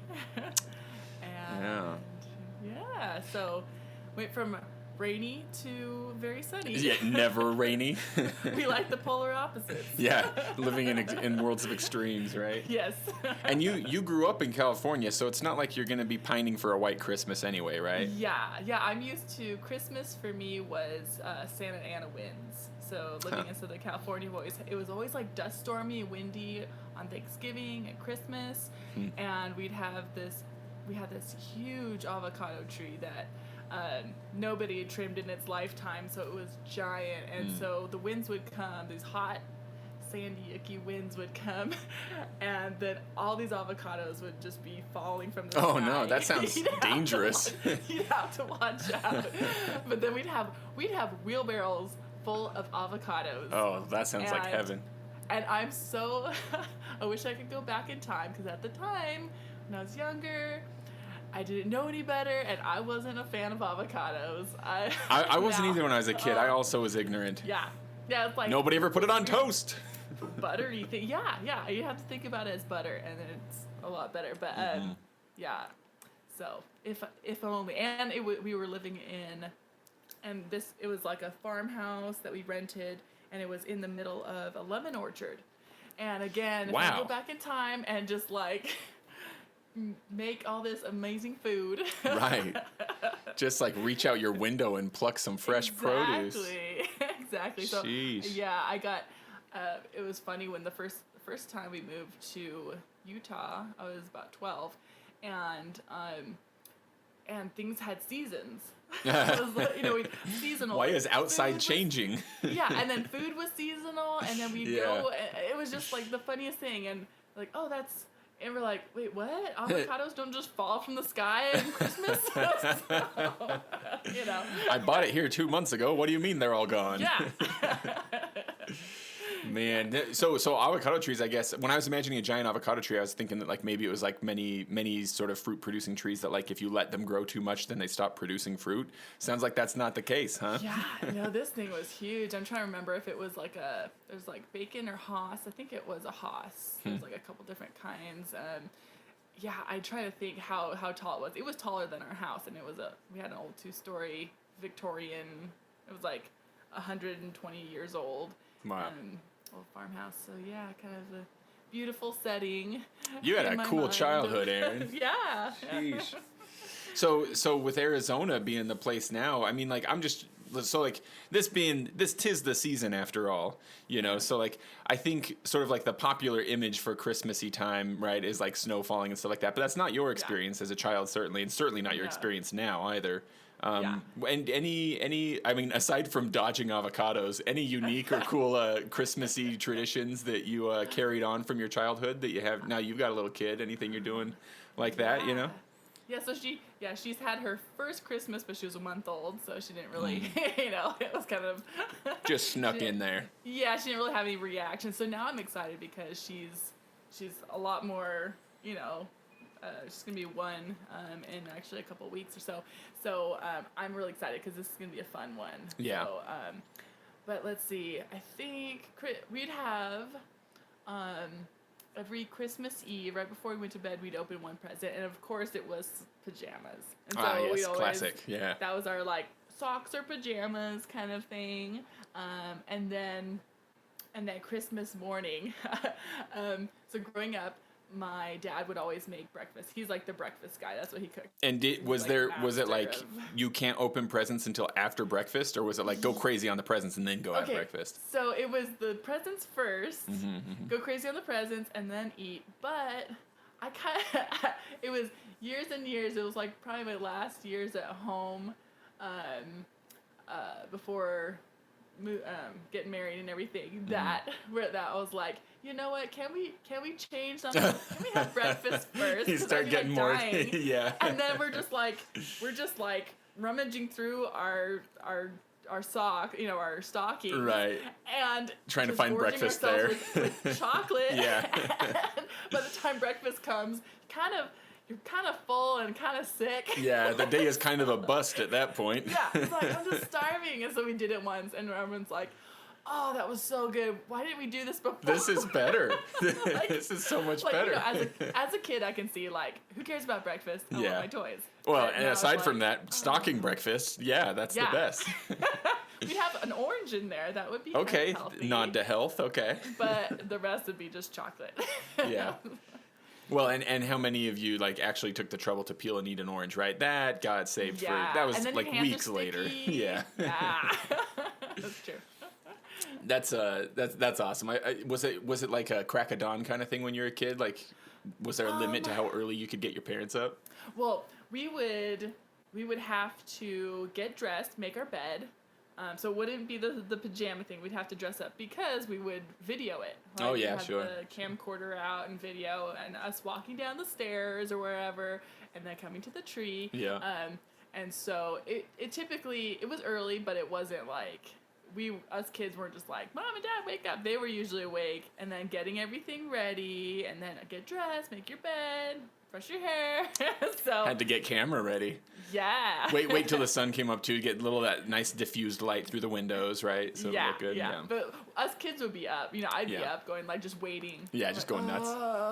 Yeah. Did you share rooms with your siblings so you had somebody else to go crazy with, or did you just have to sit in solitude? Yeah, we usually shared, like, Yeah. it was typically, like, us girls, there was 3 of us girls, and then, our older brother, and so... Oh yeah, the volleyball star. Yeah, yeah, and so and a lot of times, Casey, my brother, he'd be the one that would, like, hey girl, like, he'd come in and he'd shake our beds and go, earthquake! That was our thing in California. Yeah, I was gonna say Wake us up. it's a bit like shouting fire in a crowded theater in California. So he was actually, I remember multiple times where he was the first one up and he was excited and we're Yeah. like, oh, what? Oh, okay. And he'd wake us up, earthquake. That's fun.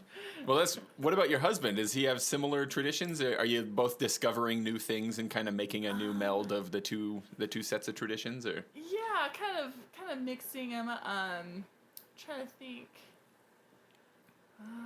He's a lizard scientist, right? Yes, he is. Cool job. Yeah, so he for a living he takes care of lizards and reptiles, snakes, some insects, invertebrates. I don't know all the names for them.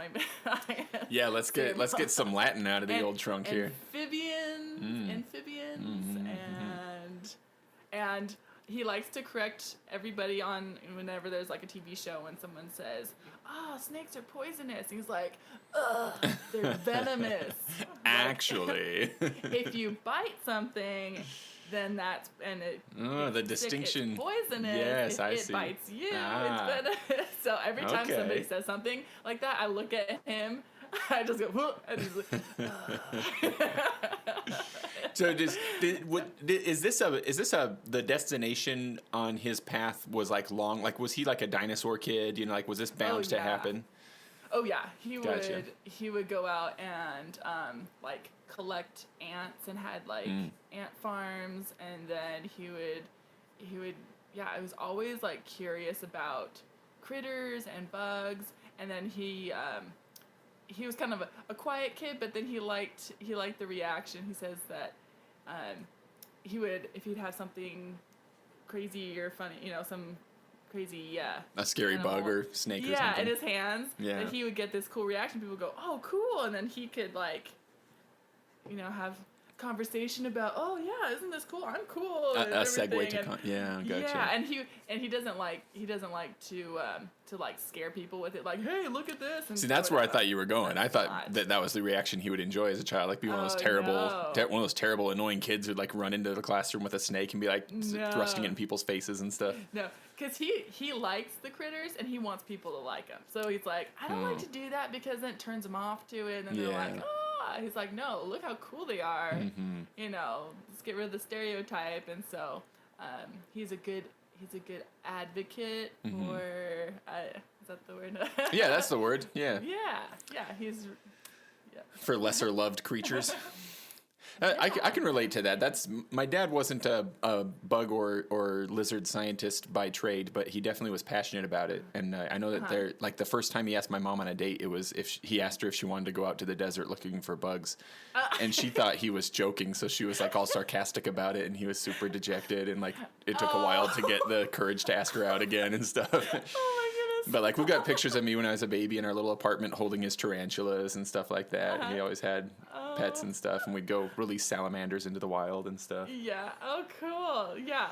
Yeah. He likes to go out and see when the snakes come out. So there's like certain times of day or after rain or something like that where you go herping. It's called. And so Herping.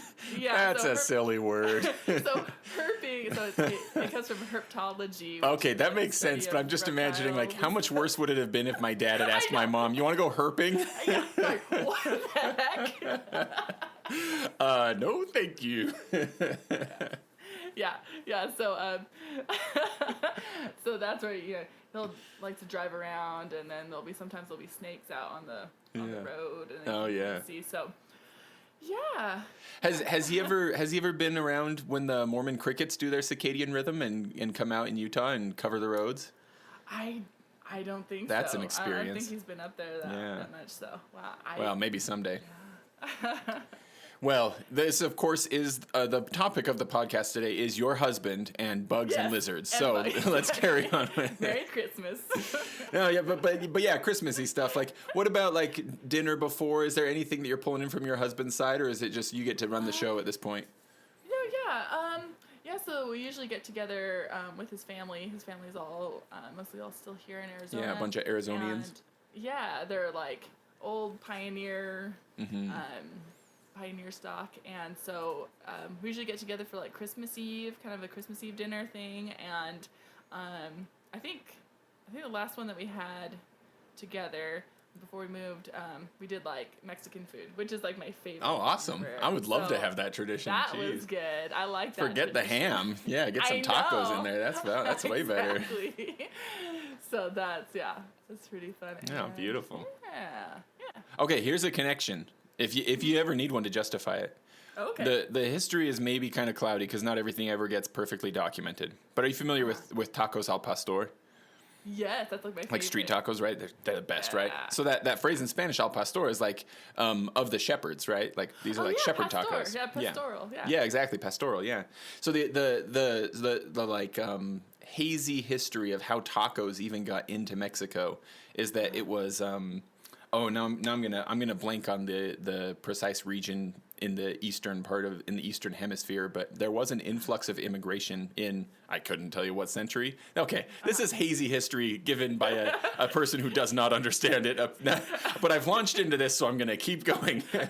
A long time ago, people from east of Mexico came to Mexico. Nice. And they brought with them this like standard way of just like cooking lamb meat, sheep meat, and putting it into flatbread and eating that, right? It was a way for shepherds to eat food while they were out taking care of their flocks for months on end. Yeah, travel food. Yeah, exactly. It's travel food. And, not being able to find a lot of sheep in Mexico, it was more typical to start using pork and beef. Mm-hmm. And anyway, that's the hazy history of how tacos got in. So you want to make a Christmas connection, to Mexican food. Yes. There you go. Yeah. You can imagine when those angels announced the birth of the baby to the shepherds, they were probably eating tacos at the time. This is awesome. Oh, I love that. Well, there you go. Justified. We should all be eating tacos on Christmas Eve. This ham is an abomination. Awesome. That's a good story. Thanks for the story. Oh, you're welcome. You're welcome. Yes. Now maybe we can make a graceful save here by tying this over to the weird history of mandolins, or I shouldn't say weird, the unexpected history of mandolins. When we talked before, Aaron, we talked about how you play mandolin. And you were very kind recently to help me out with a little collaboration, an arrangement. All right, so speaking of Christmas, my favorite Christmas episode last year was the one, because we did like 6 of them just because I get excited about the holidays, was the one with Timothy Cummings. We were talking about his Christmas collection. Excuse me, just whacked my mic stand. Timothy Cummings has another collection called the Piper's Hymnal, in which he has this really old tune called Shalom, which can be played as a round. And I was like, oh, well, I only have one set of bagpipes. So I asked you, I was like, hey, do you want to do something with this? And you were like, yeah. So you busted out your mandolin, which you're very good at playing, and your great big mandolin. Is it a bazooka? What do you call this thing? It's a cittern. It's a cittern. It's not a bazooki, but similar to a bazooki? Yeah, Is that so what? yeah, you'd see that. So in a lot of like Irish and Scottish folk like trad music, you'll see either bazookies or citterns. And I got turned on to cittern after watching Ross Ainsley. There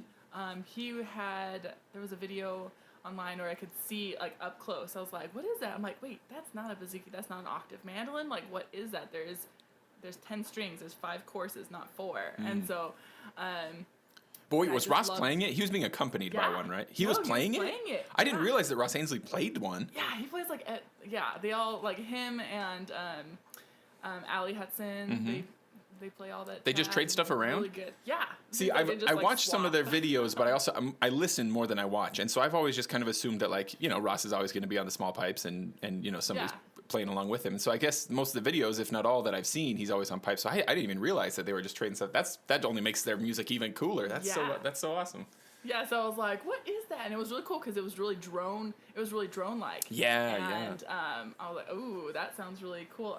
For someone who's into piping, that drones are a draw. Yeah, because I was playing pipes at the time that I discovered that, because I was getting into, you know, I was searching Ross Ainsley, and I'm like, oh, this trad stuff where you have more, you know, pipes with stringed instruments, and I ran across that, and I had I think at the time I had gotten a octave mandolin, and octave mandolins, if you play a mandolin, it's really small, but it kind of needs to be small for the this kind of how it's tuned and the scale and everything. It's kind of a stretch still. You know, you have to have a kind of a big stretch. Oh, to sure, play. yeah.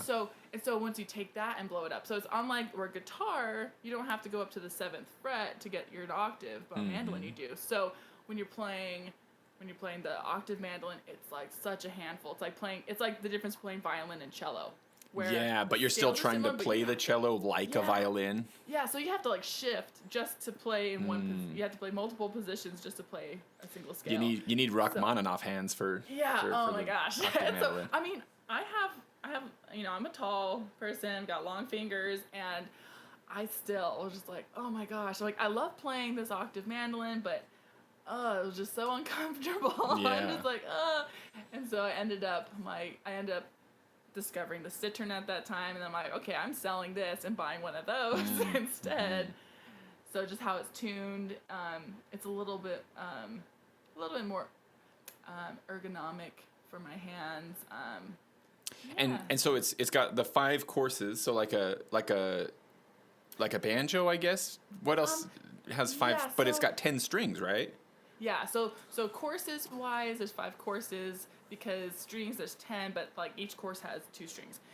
So they're doubled up. They're Do they play an octave apart, each set of strings, or are they? Actually, they're double. Only the lowest bass note is a split.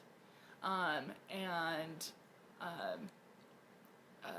and it's tuned odd. It's tuned 1 5 1 5 1. However you want it tuned. So if it's like the one I have, I got it made to be in the key of G. So then I can play G, capo to A, and so if I'm playing in G, it's G D G D G. So very open, ringy, So like if we were gonna imagine this, like translate it to a bagpipe chanter, it would be like if it was playing like la or la, like A E A E A, Yes. right? Just over. It's like you just got a whole bunch of A's and E's every other one, Yeah. and then you're putting your fingers on to change the notes in between. Yeah, and it's really it's a fun instrument because you can kind of, once you find a little scale, you can play a bunch of stuff, and it just, I don't know, it kind of makes me think of the mountain dulcimer. That's exactly what I was gonna ask. I was Yeah. gonna say, is it like a dulcimer in that whatever Yeah. you do, it sounds nice? Yeah, and so like you have your chromatic scale with your frets, but Yeah. because of the ringing, you're kind of limited to these notes, but it makes you be really creative, and it just sounds really cool. Everything. So I've written more tunes on the cittern than any other instrument, which is. But you odd, just picked it up very recently. Yeah, but you've been playing mandolin for such a long time. Yeah, and so playing. I'd grown up playing mandolin, guitar, and fiddle and all these other instruments, and so it was just like, okay, here's a fretted instrument and here's my new scale, and it was just so fun exploring with it and writing pipe tunes. So a lot of the tunes I've written, I think, except for like one tune that does not work on pipes, it has a couple notes or that it goes below the scale, but most of the tunes I'm like, oh wait, I can write some pipe stuff. So so that's been really fun, and it's funner to write pipe tunes on that because I'm better at playing that than the pipes. So I'm trying to learn how to play on the pipes now. I'm like, oh, here's this cool song. I'm like, oh, it's kind of hard. I'm not good enough. Eric Gavenhouse has told me that before, that like some of the tunes he writes, he's not really proficient at playing. He writes them. He writes great tunes, just can't play all of them. Makes sense. Yeah. It was, like if I could send this to, was it Lincoln? Lincoln Hilton. he can handle this, but I can't. But it's really cool. Like I made it like. So do you think that I've thought about this before, because I feel like I personally feel super drawn to the clawhammer banjo. I love the way that playing style sounds, and it's also super drony. And I've wondered, like, is there something in the DNA of a person that makes them like drony music, or is it just that we get used to bagpipes first and therefore have this openness to droniness? Exactly. Well, like, I know as I've been looking into like the history of these instruments, like the cittern, mandolin, and even like bagpipes, it seems like a lot of that older music just happens to be that. Maybe it's because the scale was limited. There's only a few strings or something like that. I don't know, but like it seems like that older stuff has that. So it's like even before just like listening to Scottish bagpiping, I don't know. It's like. I don't know. I should, if I'd known, I'd have done a little research and figured out who it was. But I know that I've come across like a supposed quote, at least from like somebody significant in Roman history. I want to say Caesar, but like of course I do, right? Probably wasn't Caesar. Who was it who did those? Who was it who did those? The meditations. It was it Marcus Aurelius? Oh, I don't know.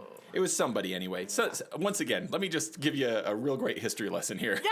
There was some person from a long time ago near the Mediterranean Sea who was supposedly quoted as having said something about like how great it was to add an additional pipe, right? Because like when they in these old like Roman documents, when they refer to pipe playing, sometimes you hear them talk about playing on the pipes and then separately talk about playing on the pipes with a bag.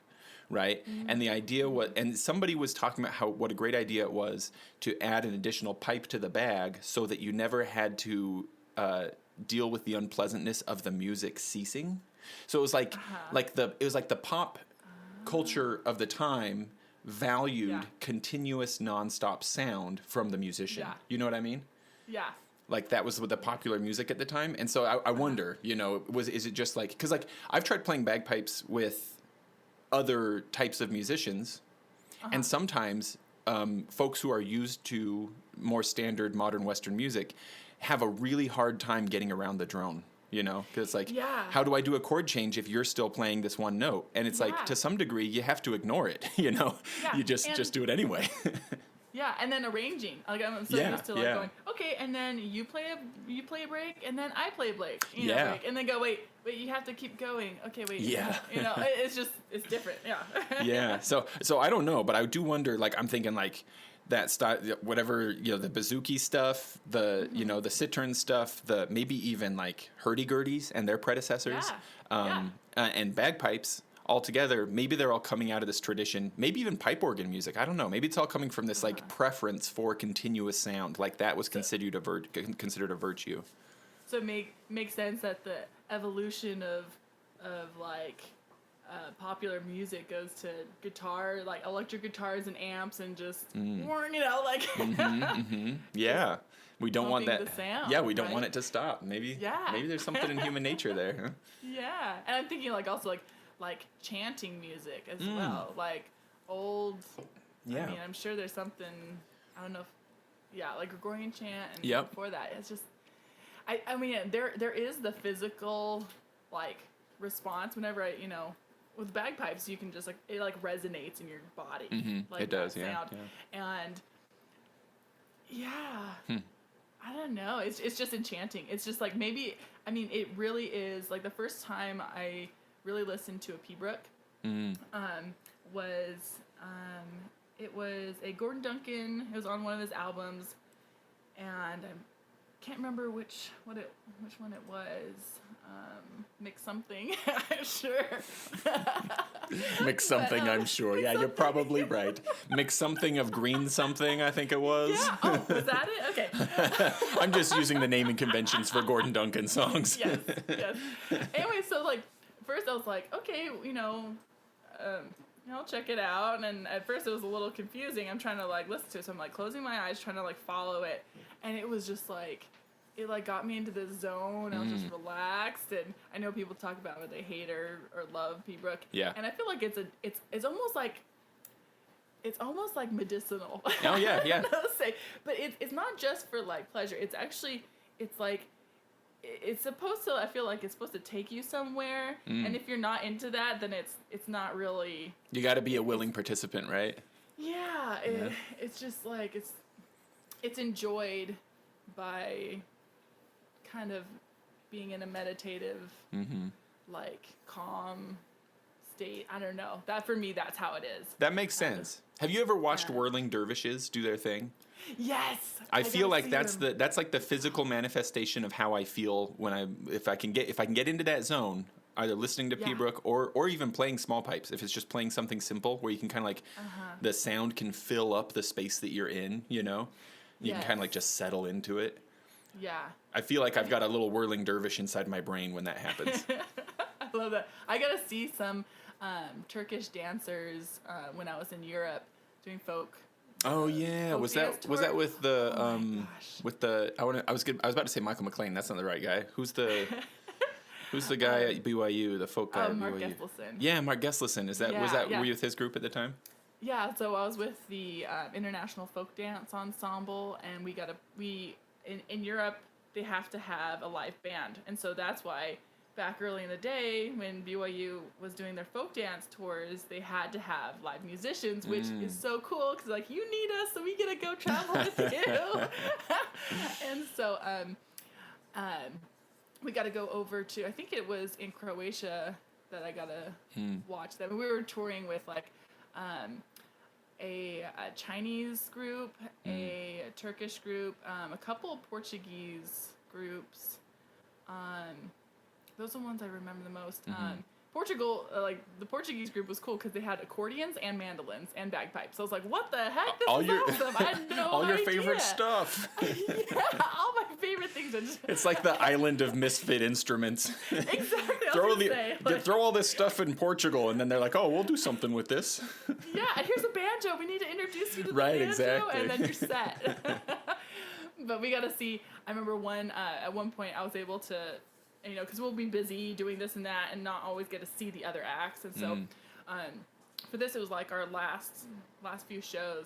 I got to just come out and watch the Turkish group, and not only was this Turkish guitar, I'm not sure what it is. I need to look into that, but this Turkish guitar player was like crazy. It was so cool. And then the guys started dancing, and it was the coolest thing. Yeah, so that was awesome to be able to see in person. Wow. Yeah, there was something else I was thinking. Well, okay. Anyways, think about it. I'll play this. Yeah. I'll insert right here. I'll insert the track that we made, the one that we did. yeah. Okay, because after we'd played it, after we'd kind of put it together, then you started telling me about the origins of the mandolin. And you were like, "Oh, it's great that we've got mandolin and pipes playing together because, like, maybe they've played together before." And I was like, "What are you talking about?"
Tell me about that, Aaron. What is that? What's going on there?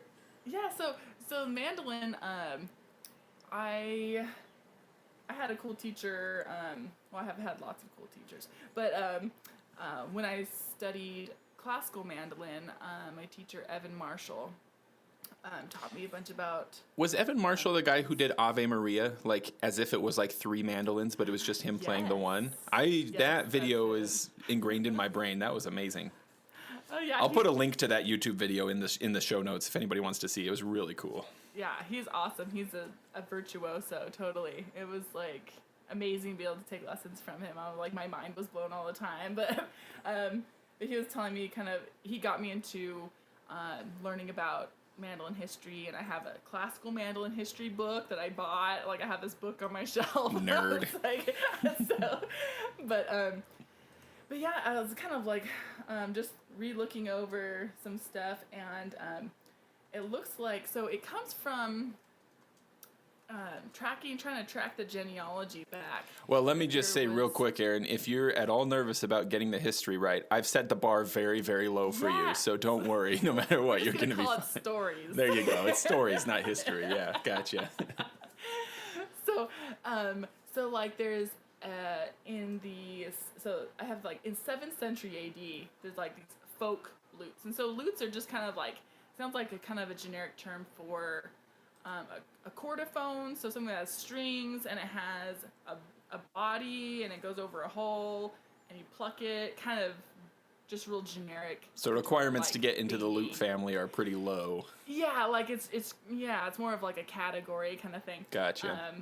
And so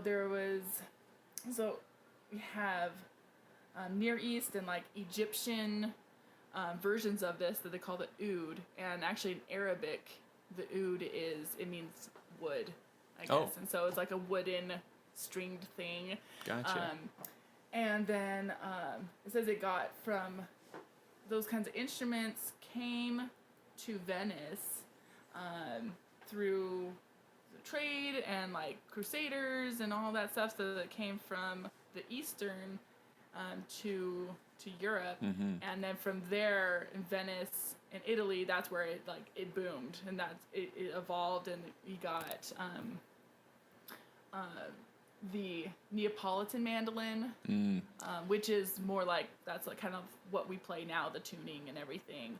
But it's interesting, I didn't know it until just like yesterday. I was doing a little more research that there was an Italian, like the earlier mandolin before the Neapolitan mandolin was like the Mandorla, or not Mandorla. Mandalorian, I think is the way it's pronounced. my husband this There's a morning cosplay opportunity. My husband's like, actually, it was known that the Mandalorian played an ancient lute, and that's where it got its name. Yeah, there you so go. That was his history, actually. There you go. But this word mandorla is actually almond in Italian, which makes sense because it's like it's like almond shaped. Yeah, that makes sense. I was like, oh my gosh. Okay, yeah, I'm finally digging it. know what it means. Yeah. Anyways, so there's this like travel from east, and it's even like it says like Egypt and coming up to Europe, kind of like the bagpipes and the chanter and stuff like that. So it's like it's this like interesting it has this long lineage, but that's so exciting. It makes me think of like where like I get excited about sort of like bluegrassy folksy music, like very is Americana the right word? I'm not sure. Like the idea of a transatlantic crossing of music, not just of people, gets me real excited, and thinking about like Appalachia and where like, oh, this is European music, but it like becomes American music, and like how interesting that all is. I'm just thinking like, well, that's not the first time music has moved across the globe, and so it's exciting to think about this like this other movement from the Eastern Hemisphere into Europe that happened long before that, Yeah, and with the cittern, it's kind of a similar thing, and I learned that cittern is again more of a category, and that kind of came across from like Greece, and I mean the bouzouki is also Greek and that's played heavily in Ireland. As Easily well. the funnest of all of these instruments to say. I know. I'm like, bazooka. What are you talking about? Some firepower? Right, What it's is like that? this awesome late 80s action movie where Arnold Schwarzenegger had a bazooki. Yeah. Going through the airport, if they ask you what's in the, say it's some lute instrument. Yeah, don't say it's a bazooki. Um, Speaking of Yeah. which, I don't know if anybody else will have had a similar experience, but I have traveled with my small pipes several times just for fun. Like if I'm going on a work trip, I'll take my small pipes and just so I can play them in the hotel or something, you know? yeah. Not in the hotel. I did that once. At a park near the hotel usually is what ends up happening. But I've never made it through airport security. Like, it just looks too suspicious. A bunch of sticks, I guess. But I even had a bagpipe maker. I bought plans for small pipes from him because I wanted to look at the dimensions. And the plans got held up in shipping Yeah. because like they thought it was like plans to make a pipe bomb or something. Yeah, Yeah. so we play in a dangerous industry, friends, between bagpipes and bazookies. I remember reading on I think it was the Bob Dunshire forum, someone talking about practicing their practice chanter in their car, and some cops like, hey, what do you got there? Thinking it's like some kind of bong or It's a something bong, like yeah. that. And he's like, no, really, like, here, I'll play you a song on it. I swear it's an instrument. That's awesome. So yeah, so that's what when we did the Shalom arrangement and recording, I was like, oh, this would be first of all, I had this cittern made because I want to play with like small pipes. Oh yeah, And it's so like this was my customed first up, time- right? Yeah, so I had a guy in Maine build it for me, and I got to pick all my woods. I finally got to like, I want cherry, a rosewood back and sides, which is, and then a cedar top, which I think is like the perfect combination of warmth and Was that touch. and see, like you're a luthier, so I don't know, but is that Yeah. largely cosmetic, or is it almost entirely because of how it sounds? So the wood, so for the the back and top are the most important, and those the rosewood is gives a lot of kick and volume. It's a little more rigid, and then the top usually you see a lot of spruce, like mandolins have spruce tops. They're very bright, but I like cedar. It's really Bright in warm. sound, right? Is what you're saying, right? Yes. I see. Bright in sound. Yeah. And after having worked at Cordoba building some classical guitars, my favorite guitar was a cedar top. It was the Rodriguez, and it was just so nice and warm, and I like that dark. It kind of has a darkish sound to it, and so that that works perfectly. I want that. Again, it has that. I don't know what I'm recalling. It's like this sound that I assume is this old human origin of music that I don't know that I look for. But so I was excited to put that with your small pipes. I'm like, okay, I gotta get the cittern, and then I'm like, well, doing a round, we need another voice. I was we're thinking of adding actual voices, but I was like, oh wait, I got mandolin. I mean, it's like a cousin to the cittern. It's the same tone wise. Like tonally, it's got the double string. It's got that like Eastern twingy plinkiness that's that just matches really well. And so so put that in, and I don't know. I really like the song, if I say so myself. Yeah.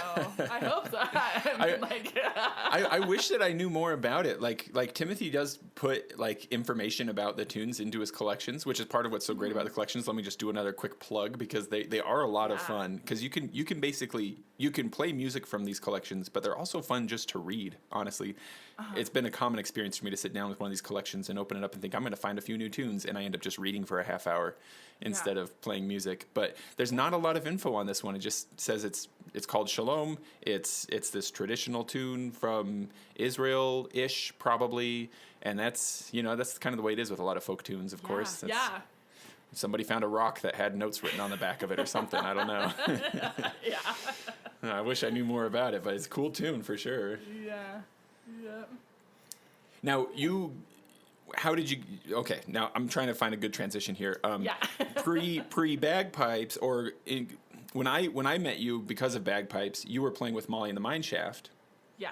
speaking of Mark Geslison, his Yes. daughter had previously played with Molly in the Mineshaft. And I was all excited because Mark Geslison was already kind of a hero of mine, though I think it made him very uncomfortable when I expressed my feelings candidly. And I never saw him again, but that's maybe not the reason why. But so you were playing Molly in the Mineshaft, a very cool local.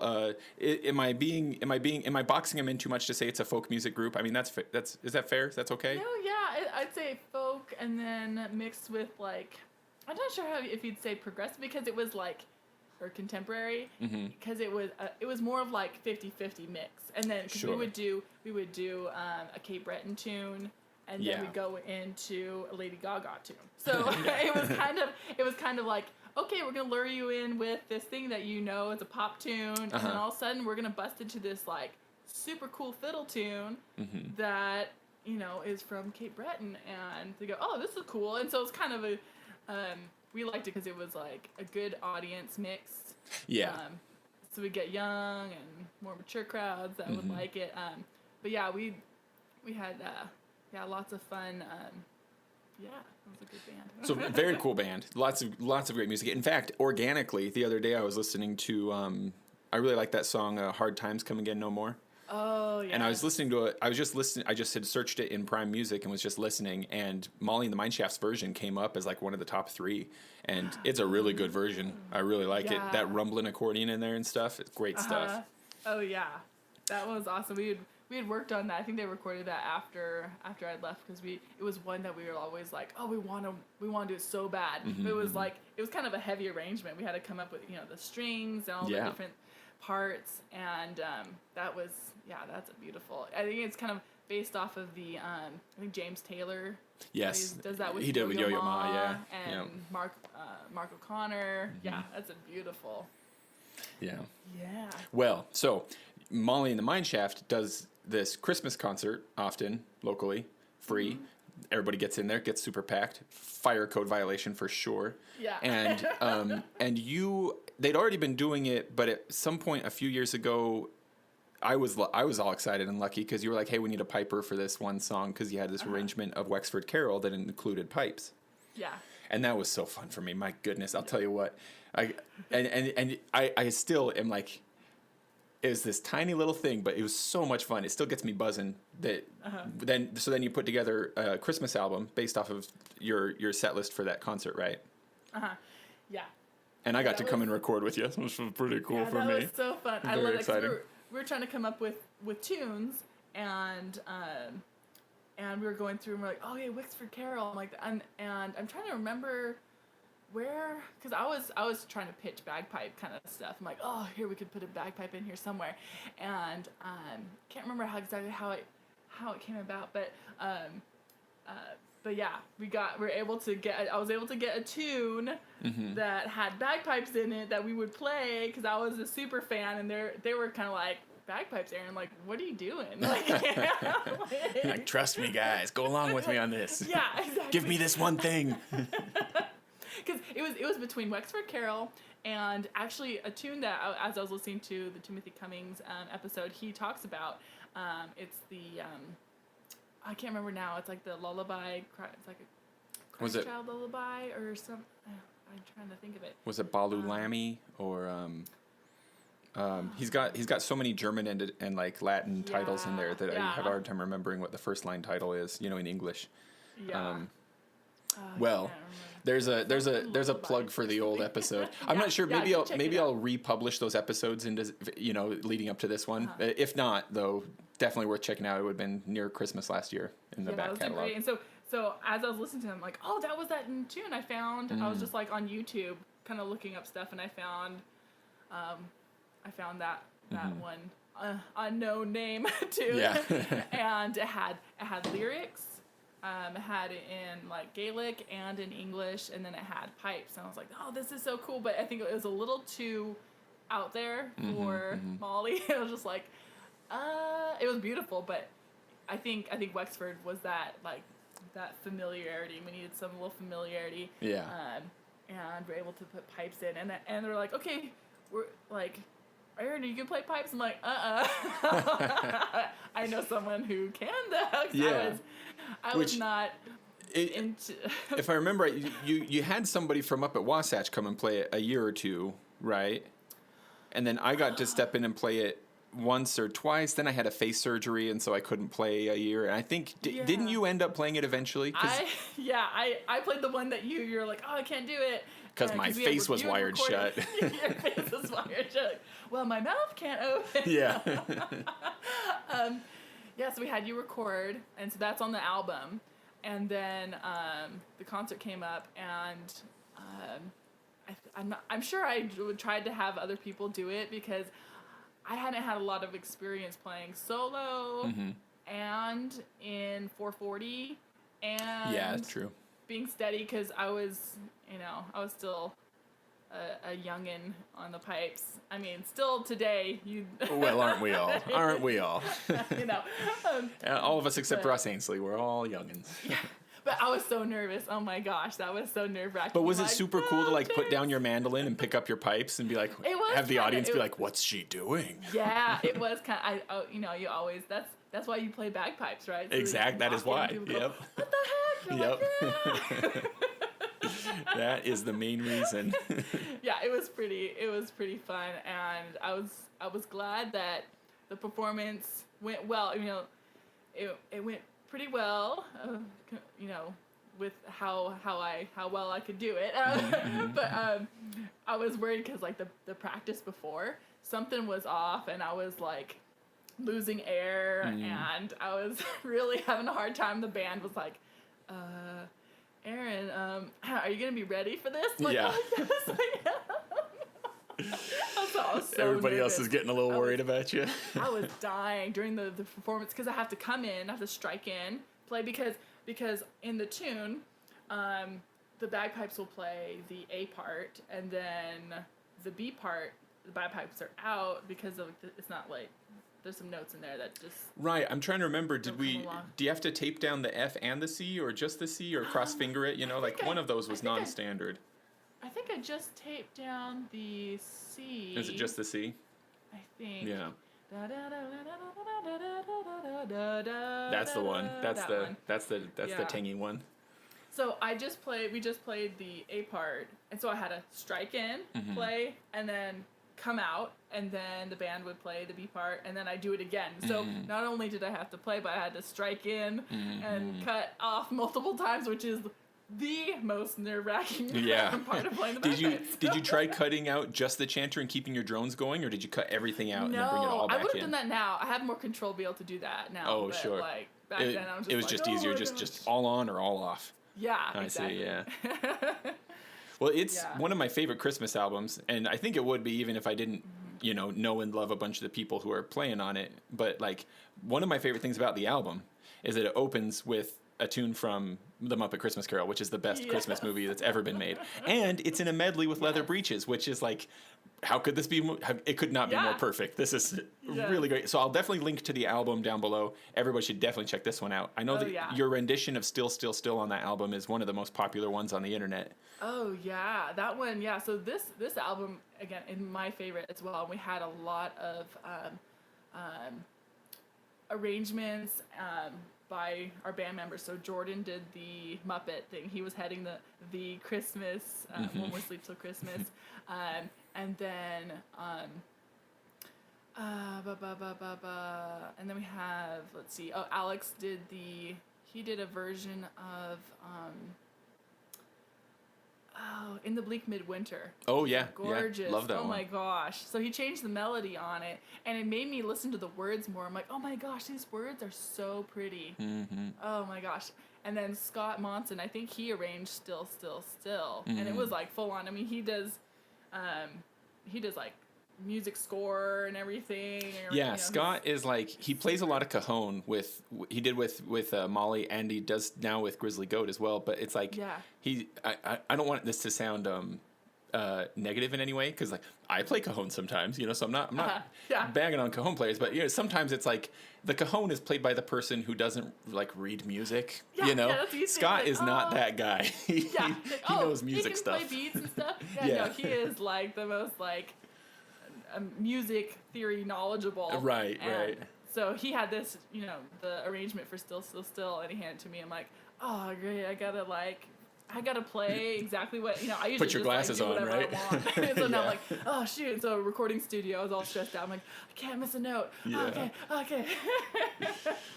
Well, it's Yeah, got that's- so much good music on the album.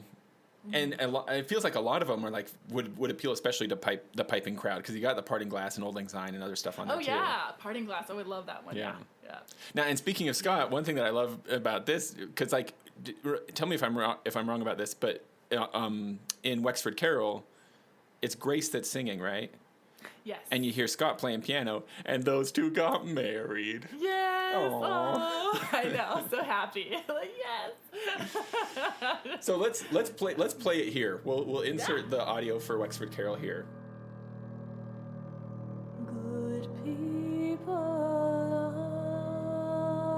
of this happy tide, consider well and bear in mind what our good God for us has done in sending His beloved Son. With Mary holy we should pray to God with love this Christmas day. In Bethlehem upon that morn there was a blessed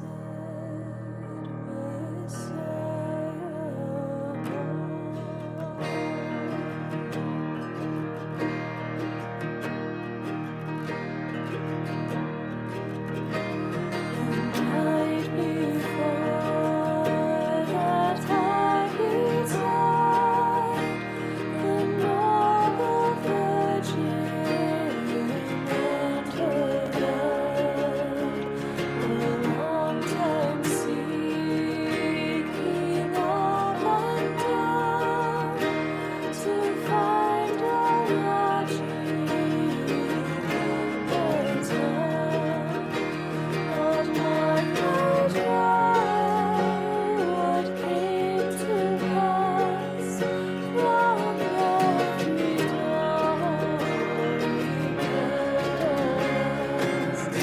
as was foretold, their refuge was but a humble sister.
With thankful heart and joyful mind, the shepherds went the babe to find, and as God's angels had foretold, they did our Savior Christ behold. Within a manger He was laid, and by His side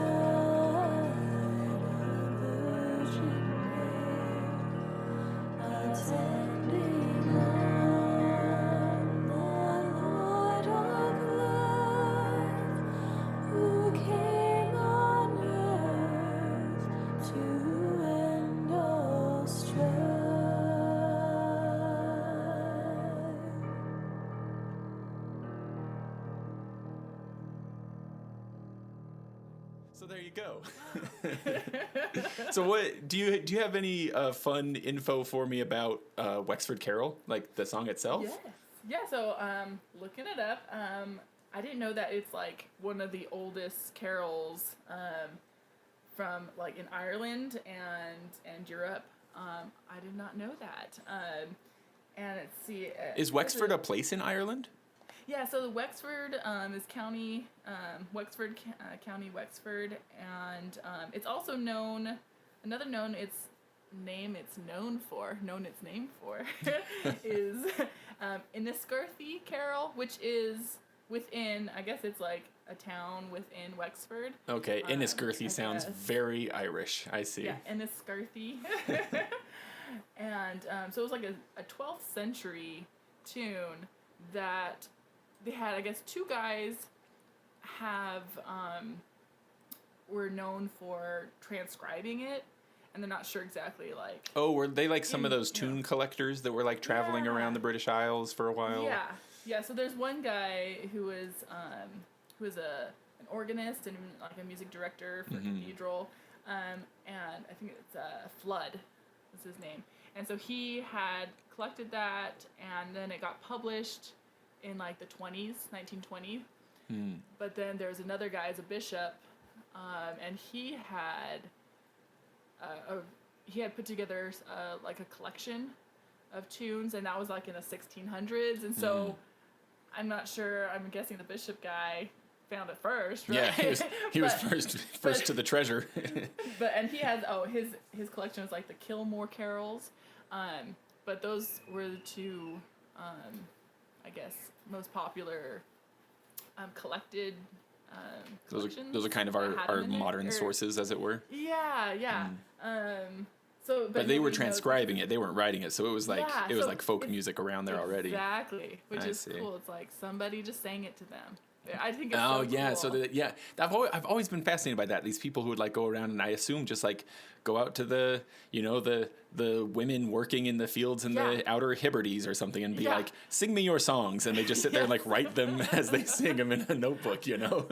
Oh, here's the cool. So there's a movie. So I guess the study would be ethnomusicology. I think is that. I took a class at BYU about. The teacher was an ethnomusicologist, I guess. Okay, so now when your husband starts pulling out those big biology terms, you'd be like, I've got big words too. Yeah. Oh yeah. But another little tidbit. So if you have seen, there's an old Disney movie with I can't remember her name. Oh gosh, she's on. Parent Trap, the old Parent Trap. Oh, okay. Yep. Haley Mills. Haley Mills, that's her name. There's another Disney movie with Haley Mills, a little older, and it's called Moon Spinners. And they're in Greece, and it's her, and she's the niece of this lady who's an ethnomusicologist, and she's recording these ladies singing these Greek folk tunes. And so in the movie you're watching her, and she's got a little recording device, and she's recording them singing, and it's this like romantic adventure thriller kind of movie. It's actually pretty fun, but in there she's recording these folk people, these townspeople singing these folk tunes. So anyways, I'm Wikipediaing it right now. Yeah, Moon Spinners, and I think it might be on Disney Plus or something. But I like that movie. It's cool. And it's in Greek. And does Wexford Carol come up in it? No, it doesn't. Oh, I see. It's just the music collection thing. I see. That's the connection. Okay. So if you want to see it. And there are lizards in the movie too, so it all ties together. Sure they ate Mexican food when they went on a date. This episode will be adventures in I don't know, in random thought. Right, yeah. That's kind of the modus operandi around here anyway, so. And you'll never know, here's the thing, you'll never know what we're going to say, so you can't miss it. That's right. You got to listen to it because if you want to know what happens in this episode, you'll just have to listen. Exactly. Yeah. Now, with Wexford Carol, do you remember is there do you remember the first time you heard it, or is there a version of it that in your mind is like the definitive version? Like this is the original, at least in your personal experience. You know what I mean? Yeah, I'm trying to think if I had heard. I think maybe the first like arrangement of it that was like a cool arrangement was, I think, didn't Alison Krauss do this one? I feel like probably because like Christmas music was a big thing, right? Maybe. I think she did, and it's probably with Yo-Yo Ma. Yo-Yo Ma plays with everybody, but I think that was the first like arrangement that was like, wow, that's really really pretty, and kind of going that drone factor. I think probably. Sure, yeah. But before that, I'd heard it probably on guitar. Growing up, we had this Christmas guitar CD that we play every Christmas when we go down and open our presents, which I love. Oh, that's like, fun. The best CD. I need to like refind it again. But I'd heard it just instrumentally, but not with the words until later.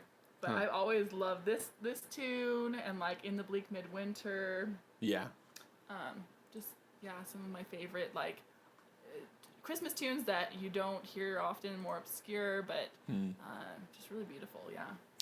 I feel like personally, like Christmas music is a lot of kind of what I guess you could call more traditional Christmas music is kind of really new to me. My wife and I laugh about it all the time that like for her Christmas music is your very typical like sort of Bing Crosby kind of stuff. Yeah. And I didn't know that it was weird. Maybe it's not fair for me to say weird, but I didn't know it was like anything other than standard. That for me growing up, Motown was the sound of Christmas. Oh, really? Because like my dad just really liked those Motown Christmas albums, and I thought I guess You Better Watch Out. Sure, Jackson 5 did. Right? Yep. Yeah. Yep. Jackson That's 5 probably... James Brown though also did some Christmassy stuff, just a bunch of the Motown folks did some Christmassy stuff, and that's just like in my head that's what Christmas sounds like, and so it's only been in adulthood that I've like been able to like dive into like choral stuff, and I mean there was some of that too when I was a kid, but. A lot of this sort of like maybe like older Western European kind of stuff is really exciting for me. In that it's kind of new to me, So it's been a lot of fun to dig through it. That's fun. Well, Aaron, I've been keeping you for about an hour now. Is your sweet baby in need or? Daryl went off to get her from her nap, so. Did he take her outside to find some snakes on the road or something? Yeah, we should do that today. He went out driving yesterday and ran across a rattlesnake. He didn't run it over, but he got out and pulled it off from the road. He got out and touched it? Yeah. Well, he didn't touch it. He's very safety conscious. Probably took a stick or something like that. Well, he better be. He's not one of those. He's not one of those like Bear Grylls guys that will just say, hey, look how dangerous this thing is, I'm or gonna something. eat it. I'm gonna do something crazy. Yeah, he's like, they're idiots. Look at them. Like, no. Don't bother. So he probably just got a stick and kind of nudged it off so no one would run over it. Yeah, like, I see. So. Now, speaking of venomous versus poisonous, are rattlesnakes? Since rattlesnakes are venomous, does that mean are they not poisonous? Could I eat a rattlesnake?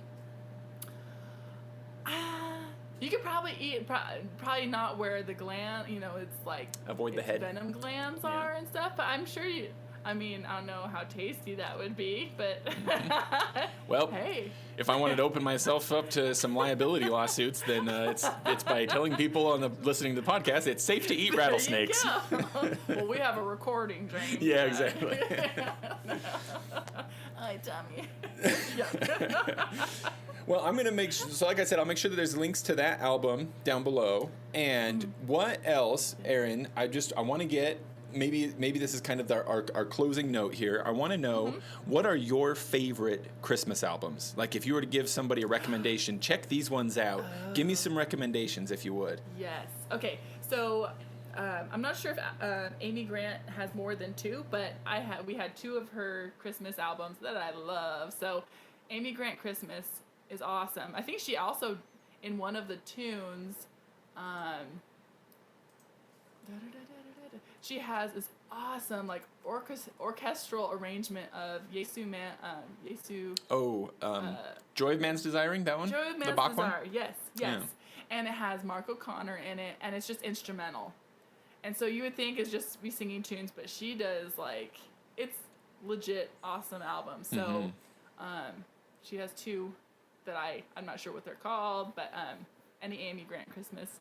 And let me think, other than Amy Grant, well, the Muppet Christmas album with John Denver is pretty good. Yeah, that is a good one. I do like that one. That one's pretty awesome. John Denver's awesome. Don't let me break your concentration here, Aaron, but along the exact same lines of everything that makes that album great, just a couple years ago, my wife introduced me to the Lamb Chop Christmas special.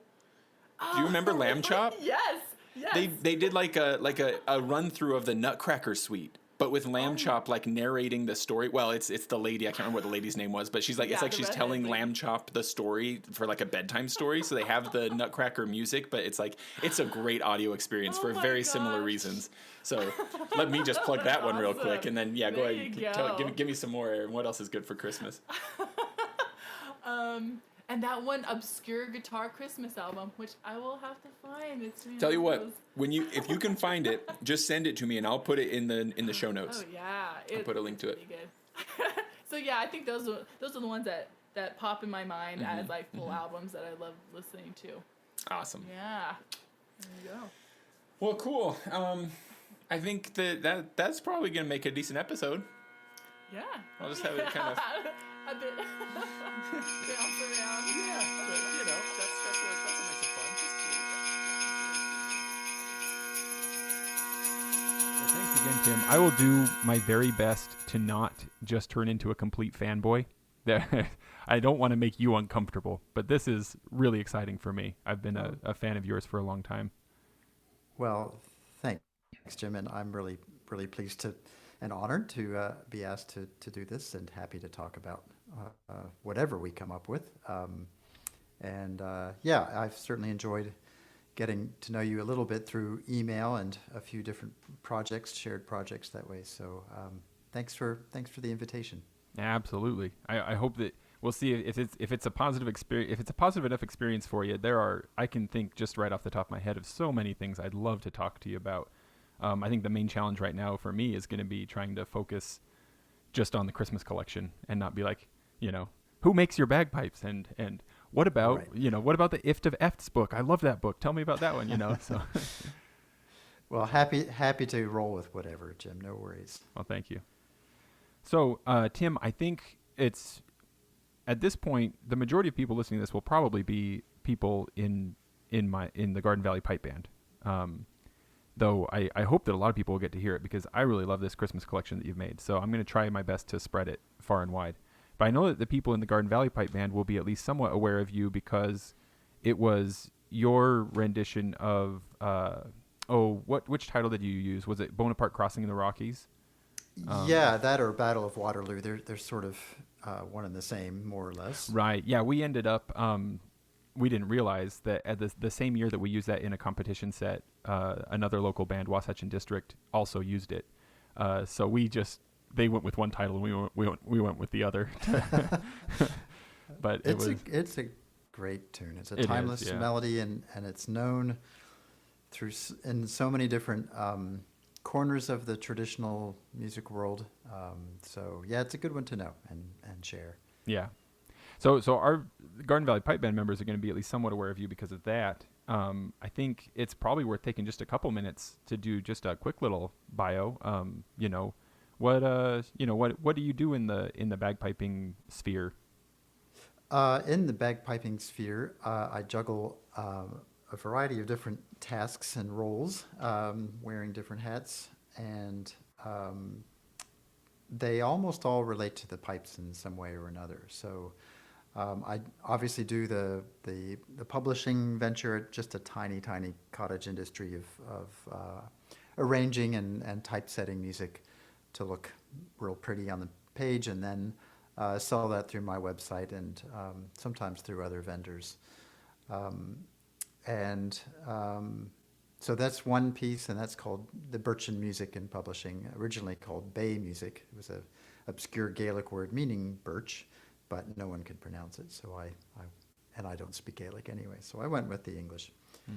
And so I also teach privately a limited number of students mostly ones that I can see in person in normal times. And I've had some outdoor lessons this fall, which has been really nice. Now we're into snowy weather.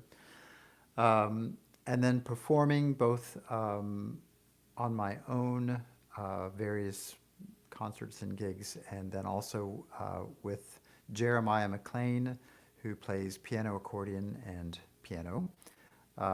We've had a duo for the most part of 10 years now that we lovingly refer to as Weezer and Squeezer. You get to decide which one of us is which. Right, yeah. And in more recent years, we've added a third member, Alex Keller from Sherbrooke, Quebec. And he's been a great complement and a great addition, both in terms of just friends getting together to play music that we love and musically. He's really a very, very gifted player and musician, as is Jeremiah. And then I do some recording as well, working on a project at present with Pete Sutherland on fiddle and Brad Kolodner on banjo. That'll be coming out in the new year, hopefully. So multiple juggling. I think I'm forgetting something, but we'll stop there. Okay, for now at least. Exactly. Yeah, some of the stuff some of the stuff that you've done with Brian has been like really some of my real go-to music for years now. I love some of those arrangements that you guys have and some pieces that you've done. I am going to make sure for anybody listening, hop into the description. I'll make sure to include links to some of my favorite performances, and definitely to the Birchin Music website, because that's what I want to talk to you about right now is this collection that you made of Advent, Christmas, and Epiphany carols for the Scottish bagpipes. It's called On This Day Earth Shall Ring.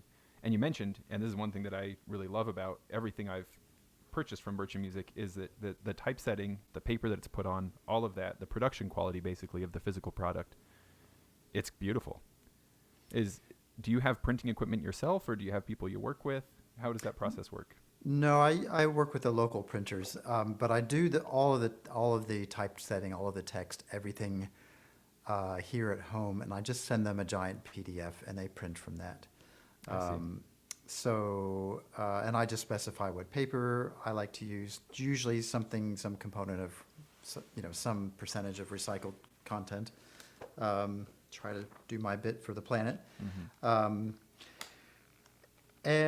But yeah, all of the typesetting and text is all, and art, digging up, artwork that's okay to use, and appropriate, hopefully, for each collection. That's all done here at home.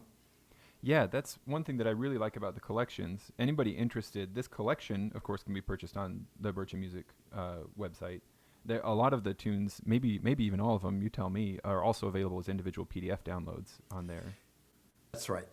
Not all of them yet, but a good chunk of them, and which includes some very familiar carols to the general public, and then some more obscure ones that I really love, and just wanted to sort of record and help promote, and hoping more people will play them. Mm-hmm. Well, and that's one of the first things. So I was familiar with your collection, An Ift of Efts, and from there I think I went to the Appalachian collection, and that one is where I first realized you can read these books. Throughout there's a bunch of great little, tune histories, photos and sketches. There's a lot of really fun information throughout these collections. It's not just the sheet music. And that's the case for this Christmassy collection as well. Yeah, I really enjoy the physical nature of holding a book, holding paper in your hands and flipping pages, and not having advertisements blink at you while you do that. No clickbait.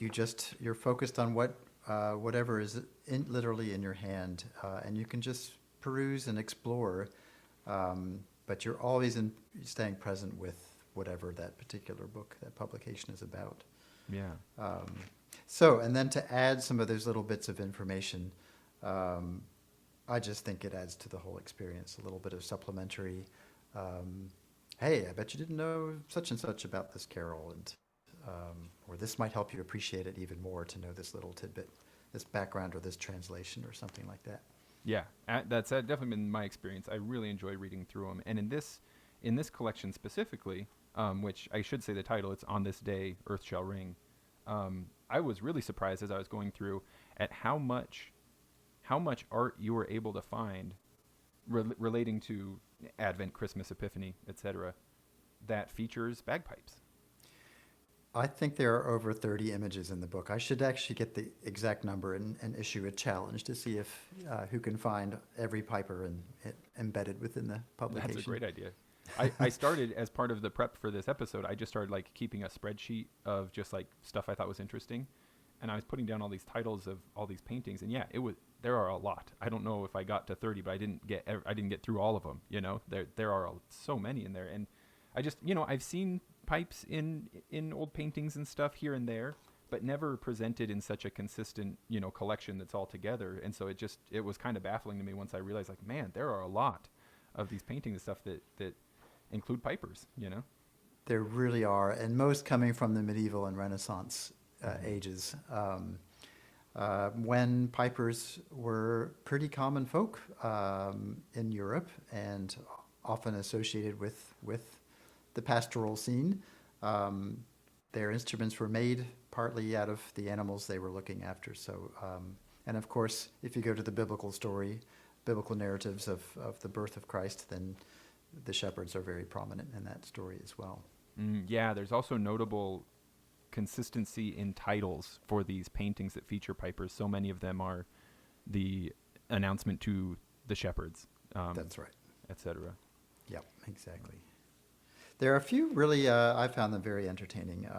Some paintings where there's a piper playing for the Christ child, the infant Jesus.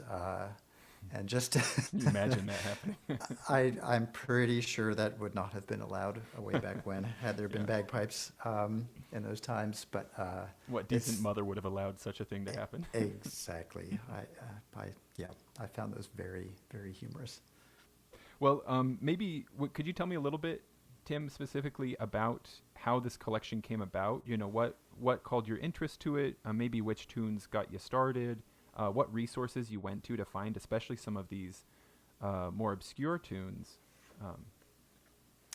Sure. I've grown up in the church, the Presbyterian church specifically. Both of my parents now are ordained Presbyterians. When I was growing up, my father was a Presbyterian minister, and my mother, for a time, played organ for the church. So there's both the music and the kind of the theological influences in one package right there at home. And if you don't mind me doing so, I'll interject there. Then that tracks for me, because a lot of the music that I've pulled from your website and either just played or performed with other people has been these organ bagpipe duets. There you go. So there's that influence for sure. Also, just the love of this repertoire.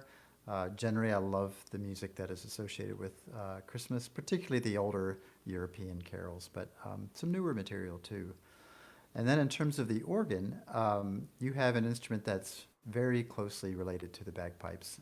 Some have, in days of yore, referred to the pipes as the poor man's organ. They're both bellows operated in some manner or other, and both have pipes and reeds to produce sound. And they both have the capability of producing continuous sound, which almost no other instrument can do.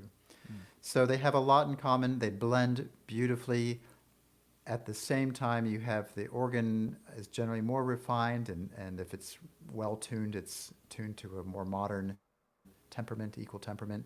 The pipes tend to be a more natural, organic tuning called natural, or just intonation, sorry. And you put the two together, and the more refined, consistent tone of the organ pipes and the less consistent tones of the bagpipes, and you get this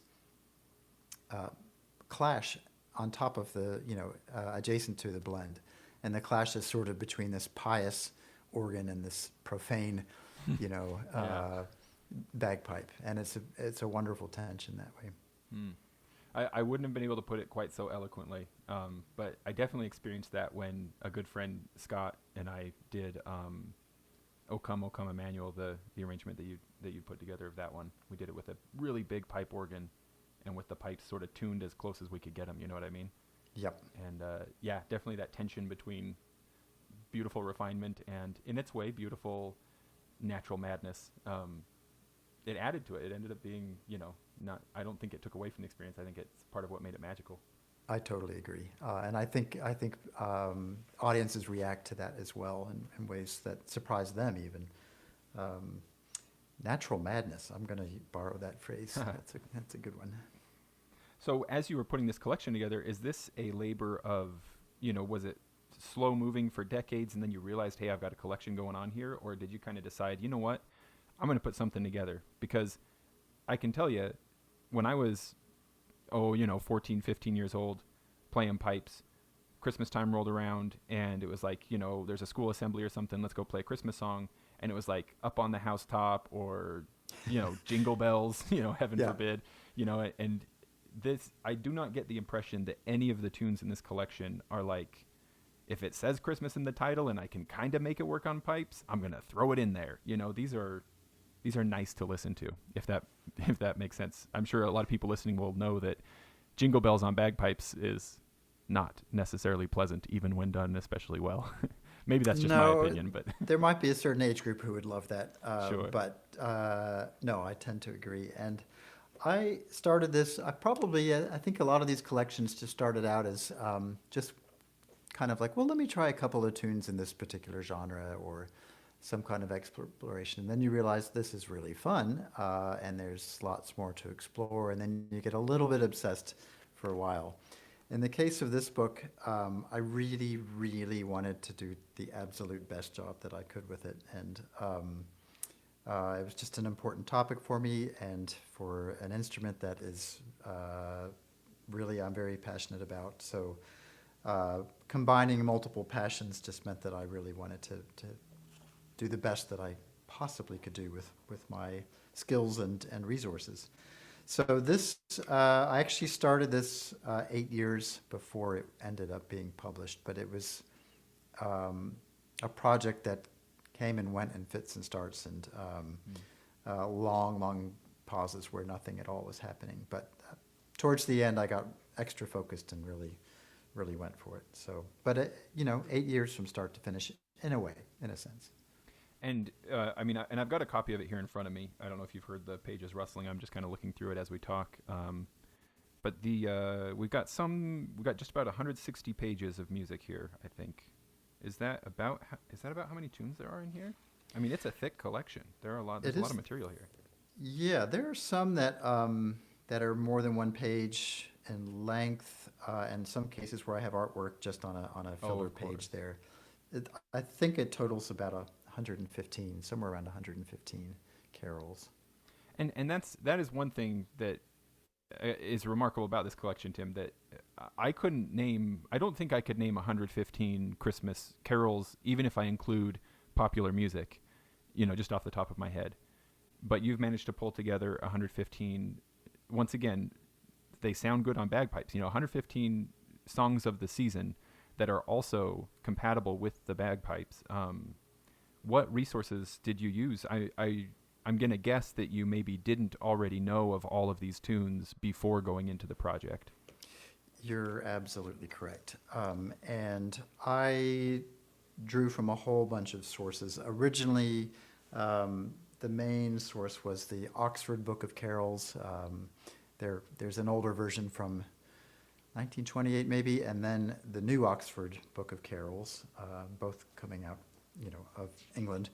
I think that's dated 1992 possibly, but that is just a wealth of carols, familiar and obscure, more along the traditional vein, which is my preference too, and my general area of focus. And they include a lot of background information as well. I sort of borrowed their idea to have a little blurb, a little discussion about the carol, or maybe some tips on playing it or performing it. They do the same thing in their giant collection there. And is superb. But there, of course, are many, many other sources, including regular old hymnals or various recordings, even some collections of pipe tunes. One notable example is the tune called Christmas is Coming, which most traditional players know as the 3/2 hornpipe Rusty Gully, or possibly Wee Willie Gray is another common title. But it just happens to have yet another title, Christmas is Coming, and I thought, why not include that? Yeah. Now, do you find that when looking through these older collections, like these collections you can get from the Oxford Press, etc., that it's comparatively easy to find songs that will fit, or tunes rather, that will fit the the range restrictions of the bagpipes, or is it still kind of a needle in the haystack situation that requires a lot of looking and playing and testing and trying? It's sort of a mix of the two. That's a great question. A lot of folk songs are designed. A lot of traditional music is designed to be accessible by the general public, more or less. And when you consider the general public is not made up of professionally trained singers, then you understand that songs that they're supposed to sing cannot have a really wide melodic span. They can't go, a 2-octave range or something like you might find in some classical piece or operatic number. So generally they tend to fit within an octave or pretty close within, which suits our bagpipe chanter, a really limited bagpipe chanter. And older traditional carols also tend not to modulate. That is, they don't change key partway through, as a lot of hymns and modern church hymnals will modulate halfway through. Yeah. And that's a little trickier for us. Yes, there are many carols, many more carols than are in this book that exist, that are beautiful, that are worth exploring, but we can't play on our pipes and succeed. Yeah. And do justice to the carol. Right. We might be offending the carol in one way or another if we try too hard at it. As I'm looking down the contents page, I'm seeing titles in English, French, Russian, German. Do you have off the top of your head just how many geographical areas or language traditions you pulled from for this collection?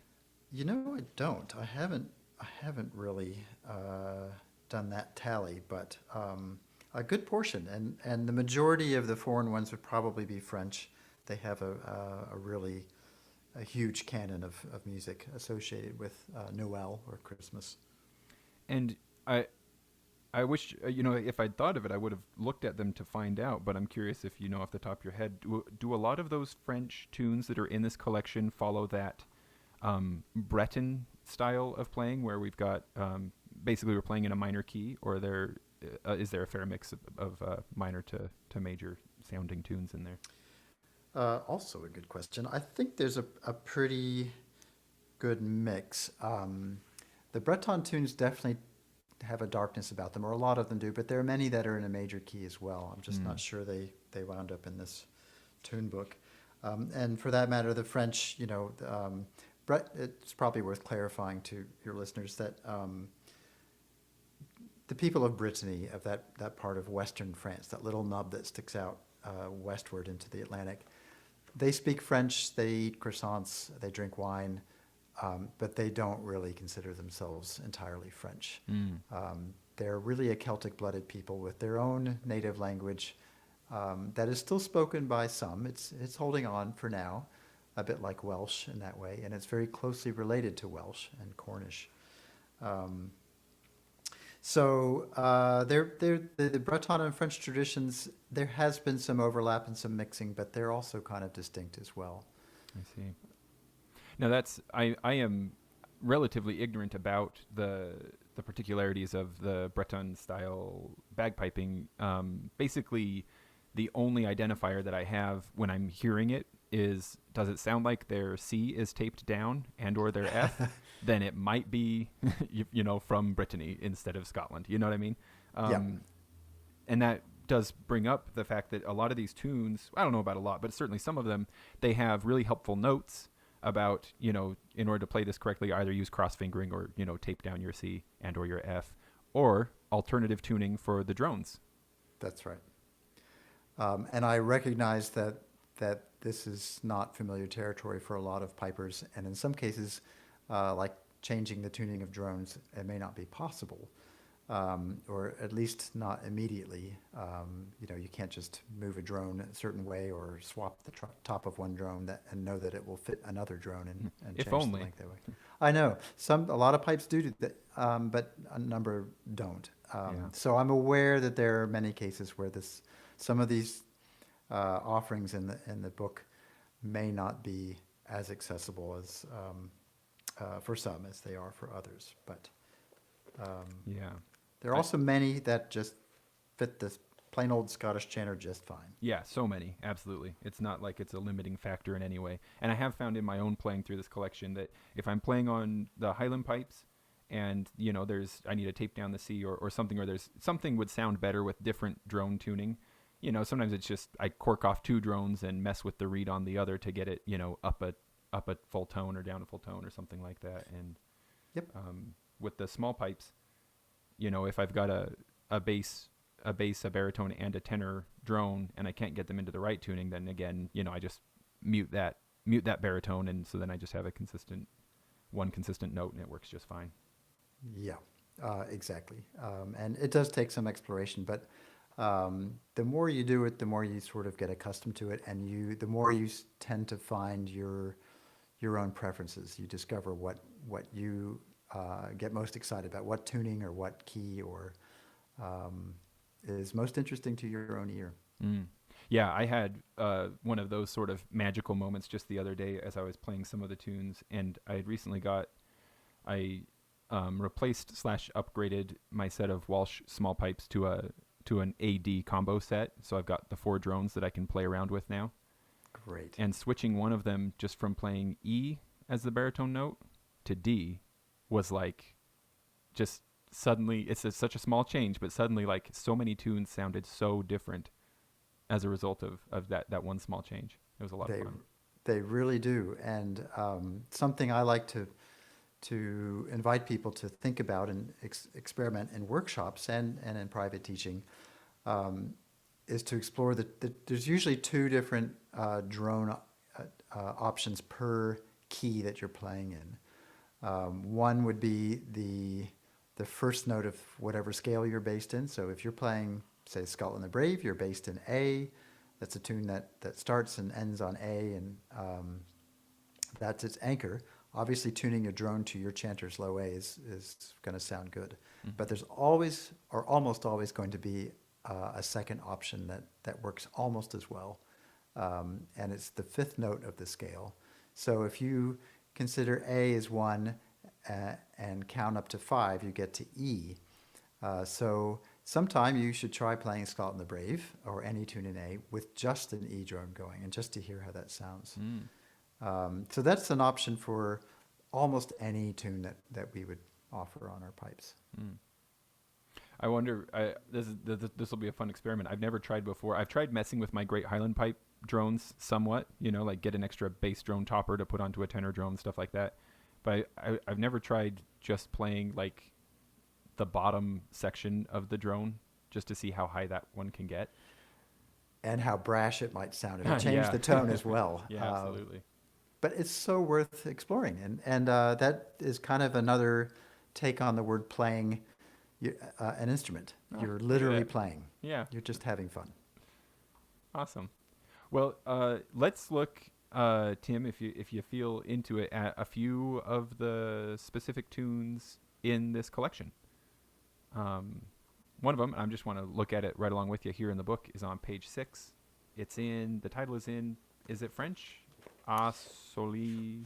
I do not speak French. Oh, that one is Latin, I think. Oh, is that Latin? I do I'm speak Spanish. I could murder it in that way. You're welcome to try. A modern language. You'll probably do better than I. I tend to pronounce it A solis ortus cardine.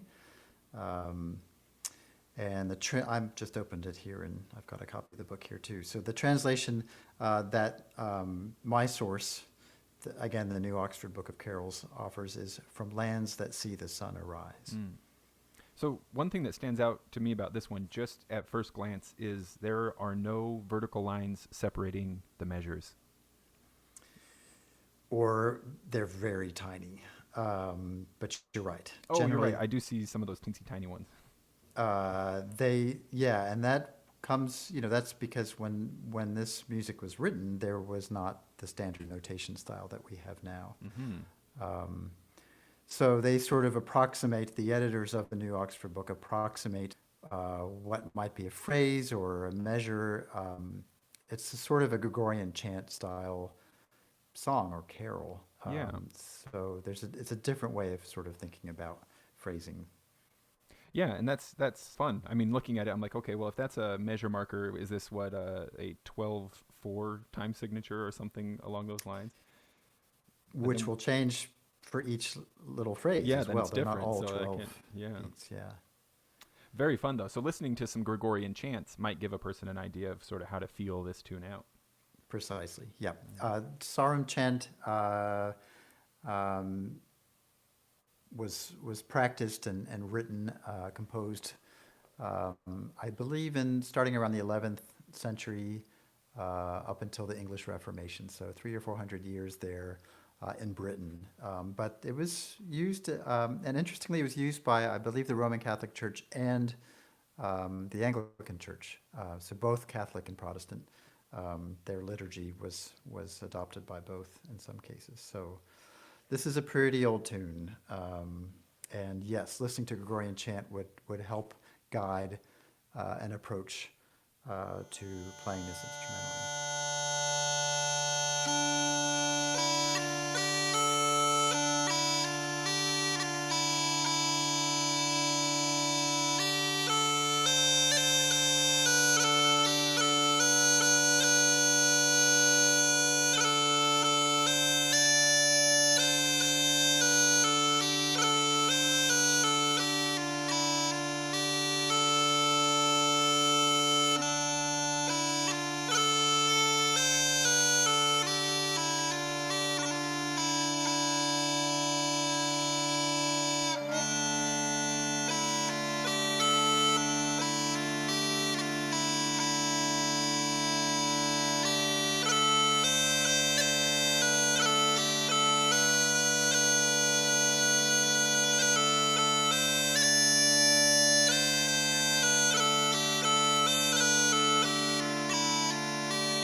And maybe I'm completely out in the woods with this, Tim. You tell me if I am, but it seems to me like Pibroch is seeing a real surge in popularity right now amongst Great Highland Pipers.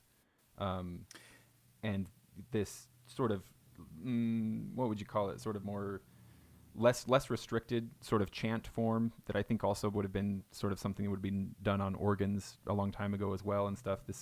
It feels similar to me, kind of meditative.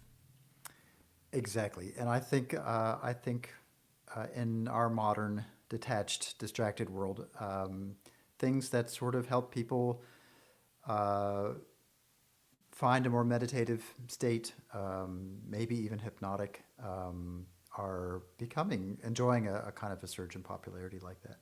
So I agree, this does have that sort of arrhythmic or freer, less defined pulse of, say, the ground of a Pibroch, the way that Pibroch is performed currently, certainly. The arrangement that's in the Carol book is an experiment of another sort, which is where I kind of tried to imagine that the embellishments, some of our grace notes and embellishments, can be somewhat imitative of speech patterns and consonances and vowels and things like that in just the way we speak in any language. And I've often regarded our articulation patterns on the bagpipe chanter as something that sounds a little bit like birdsong, a little bit like some foreign language or some alien language almost, you can almost hear words being spoken. And so for this arrangement, just to try it, just to explore the idea of it, I thought, why not try to match some of the grace notes with, or sort of imitate some of the consonants that are in the lyrics, the first verse anyways, with I see our how they line up. Yeah. more standard grace notes. What I haven't really done yet is memorize those. I have performed this with a singer a few times. And there is a video online of that. I can't remember if she was singing the Latin while I was playing or not. But either way, I didn't have these grace note patterns memorized, so I wasn't really trying to match her consonants. But someday I would love for somebody to try that and just see if that has any interest or value at all. Oh, beautiful. Well, let's hop over then and look at page 114 in the collection. Another I can't pronounce. We'll get to that one in just a moment. Well, in English, a lot of us know this as the Christ Child's Lullaby. And I think the Gaelic would be something similar. I'm not a Gaelic speaker, but something closer to Tala Christa. When you see accents, when I see accents in Gaelic, I tend to assume that requires a little bit of an accent in terms of stressing that syllable. Yeah. I'm sure there's more nuance to that, but that's a start anyway. So one thing that I noticed when looking at this one, similar to the tune we just barely talked about as well, is we do have C natural throughout. Yes. I know that it seems to me like some sets of pipes at some altitudes can get some chanters, I should say, at some altitudes can get cross-fingering to work really well. But I know that for me, where I live at least, I pretty much can only use tape. I have to rely on tape to get this to work. Yeah, and are you talking Highland pipes or small pipes or border pipes? I've only tried this on Highland pipes and Scottish small pipes. Okay. Well, and this is where the bore of the chanter has a lot of influence in what notes can be cross-fingered. So conically bored instruments like the Highland pipes or the border pipes tend to have more success with the cross-fingering. But those of you out west at high altitude, it definitely changes things a lot. And so that can lead to two other options. One is just using a piece of tape and fingering the C as you normally would, though that can flatten the D a tiny bit depending on the chanter. You can use tape again, but maybe not quite as much as you were with your normal C sharp fingering. Just put a little bit less tape on that same hole and then combine that with the cross fingering. That may also help it work. Yeah. Yeah, and it may help. That may allow your D to be a tiny bit less flat. That's a good pro tip. I've never thought to try that. The other option, which might be less possible, or people might not feel quite this daring, but some of us now have these extra thumb holes. So a thumb hole for our lower hand. In my case, it's my right hand. That's on the back of the chanter. And if you finger a B and lift your back thumb away, opening that sound hole, then you get a very in-tune C natural if it's been drilled in the right spot. Yeah. I was lucky enough that my pipe maker is willing to just go ahead and do that to his own chanters. So more and more I am making use of that particular feature. And let's give him a plug. Who makes your pipes? I've often wondered because I see you playing, pipes that are in different keys and stuff in your various videos and all. I have a little bit of a hodgepodge, but by and large, and increasingly, they are pipes made by Nate Banton. My first set of bellows pipes was a set of Garvey border pipes made by Nigel Richards in Edinburgh. I still have the full set, and I still use the drones, but only for a few more weeks. I have some new drones coming in from Nate. I swapped the chanter out with one that Will Woodson made. Will is a partner with, and has been a partner with Nate Banton over there in Portland, Maine. And they used wood from a tree that used to grow in my backyard. Oh, that's amazing. Which is really fun. Yeah. So I have a few different, chanters in different keys. I do have one little D small pipe chanter made by Hamish Moore, probably back in the 90s. I bought that used. And in terms of bellows pipes, that's my mixture there. And then Highland pipes are Sinclair pipes from the 80s. That's the setup, huh? What's I think it might be of interest. What are some of the most clear distinctions between border pipes and Scottish small pipes that you could point to? Yeah, there are two, for the audience, at least for the listener, there are two really prominent differences. One is volume, and the other is tone. And it really has a lot to do with the bore of the chanter. So as I mentioned earlier, there's the conical bore, so it's cone-shaped for Highland pipes and border pipes. That makes them sound louder. The expanding bore makes them louder and also higher pitched. And their sound holes, where your fingers are, the finger holes tend to be a little larger too. And the reeds may be a little bit stiffer, requiring, more air pressure to get them to vibrate. Small pipe chanters have a cylindrical bore, so it's more parallel, which is closer to a clarinet or a flute. And if you imagine those two instruments, you can understand why the small pipes tend to sound both quieter and a little bit more mellow. Ah, yes, that makes a lot of sense.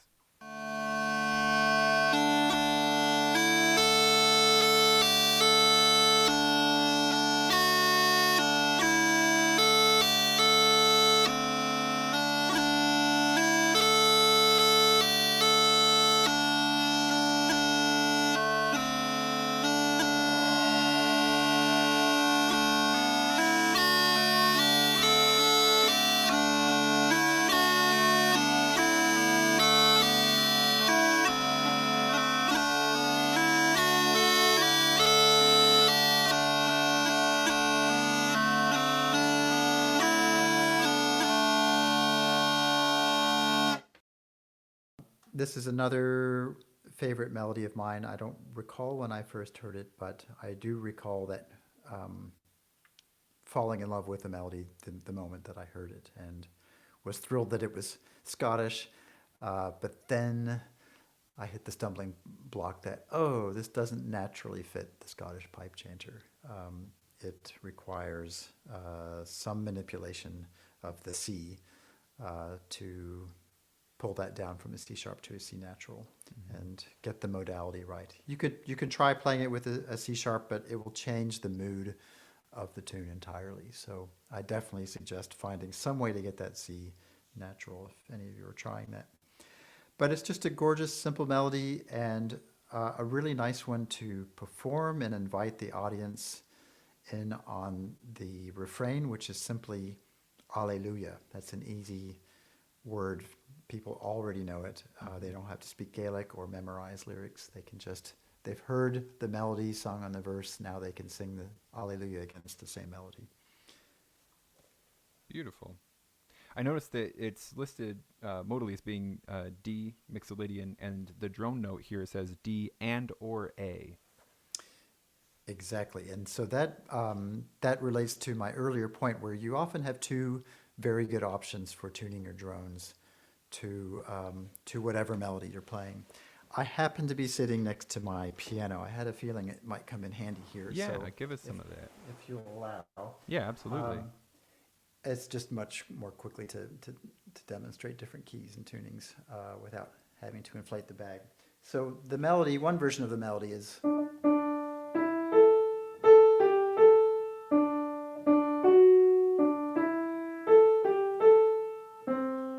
So you can have a D drone.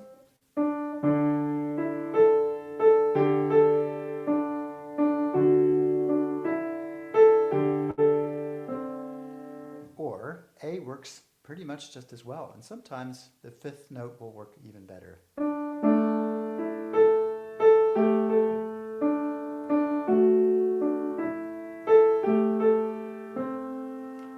And together.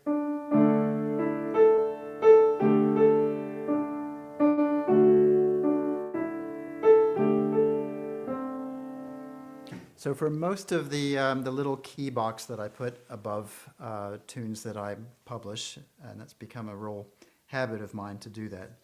I'll encourage people to try two different drones, singularly or together, if I think it works. They both work for the tune. Yeah. I mean, that's a lot of fun to just go through it and hear how they are different, each one of those, but, each very pretty. I noticed that you also include chords with a lot of your arrangements, and as in this case with this tune, a harmony line as well. Do you have favorite instruments with which to play a lot of these, small pipe tunes?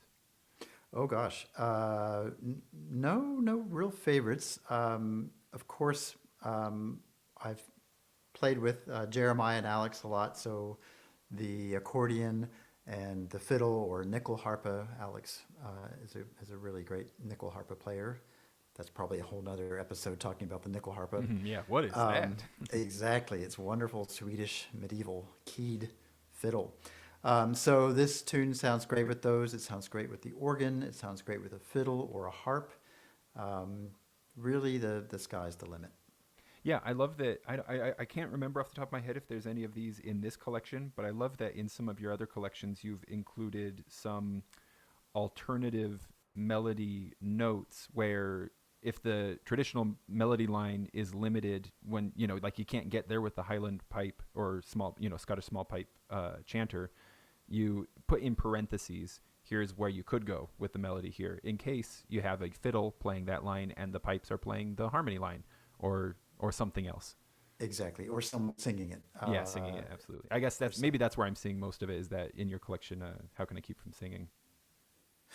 Yeah, exactly. So we do have such a limited instrument and so many great melodies. Just love to nudge up one note higher than we can normally play. And sometimes they're important notes, other times they're just passing turns. But I like to include that information just so people know there is that option, or maybe that was the original intention for the melody, but here's what we can do as pipers. Yeah. Yeah, and another thing I appreciate about a lot of your arrangements is that, I'm trying to think, I think it's the Wondrous Love arrangement that I got for pipes and organ, that you publish it in A and in D, and it's really useful, especially for someone who's coming to this from a Highland piping specific position, because you can have music for the organ, or excuse me, maybe it was it D and B flat? All I'm getting at is that you can have the written music in A, as it were, so that a Highland piper can play that whether they are on a B flat chanter or a D whistle or anything, and it's very familiar for them. But then the accompanist can be looking at something that is printed in the quote unquote, well, not even quoted, the real key, as it were, the key that's the sounding key, exactly. Sure, and that's a standard practice from a lot of orchestral instruments, or say some jazz instruments like the saxophone. They're transposing, which means the notes that the player is seeing is not what we're actually hearing. But for the sake of being able to swap instruments or swap chanters in our case, and not have to equate the same fingering pattern to several different notes, it does make life easier for the person reading the music, for the piper, or whomever. Yeah. Oh, I love that it makes a lot of pipers play the low D whistle, and it makes session playing very accessible to have that sort of transposed in writing for us, basically. Yeah. No, it can really help. I agree. Cool. Any other notes you'd like to, or any other info you'd like to share about this tune? I don't think so. What I'm realizing, when you had asked some favorite carols ahead of time, and I sort of picked these three that tend to reappear and reemerge in my repertoire every year for various events that I play for in December. There are three different modes. So we've looked at two. The A Solis Ortus Cardine is based in the Dorian mode, I think. I should probably go and just double check that while I'm talking. but I think it's an important kind of having a little bit of understanding about the different modes. Yeah, that one is in Dorian. Having a little bit of understanding of what we mean when we talk about modal and how they create these different flavors. And again, the piano will be very helpful probably in that regard. So with A solis ortus cardine, that one is in the Dorian mode. It's basically a minor scale. But the sixth note is raised. It's a major sixth.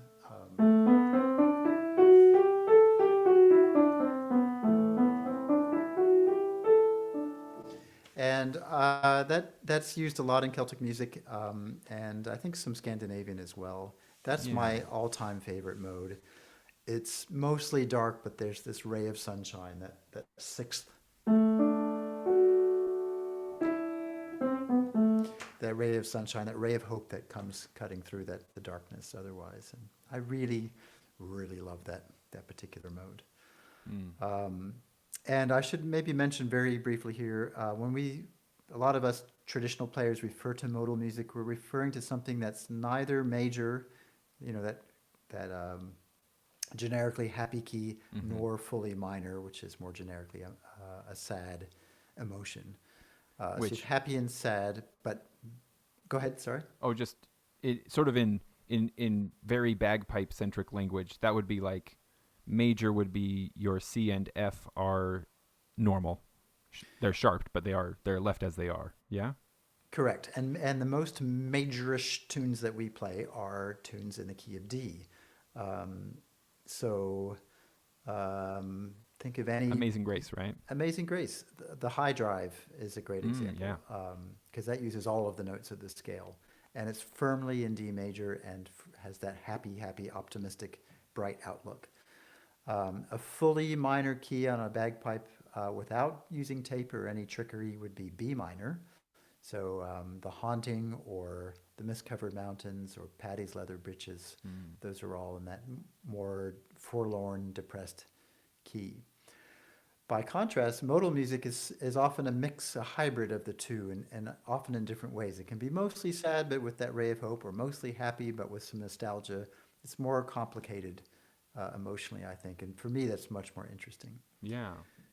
So fast forward to the Christ Child's Lullaby, and we're in Mixolydian, and we pipers play in the Mixolydian mode all of the time when we're based in A, almost all the time when we're based in A. The Battle of Waterloo or Bonaparte crossing the Rockies is firmly in A Mixolydian. But here we're in D Mixolydian, and that's just, Mixolydian is another way of saying a major scale, but we're taking the seventh note and making it flatter.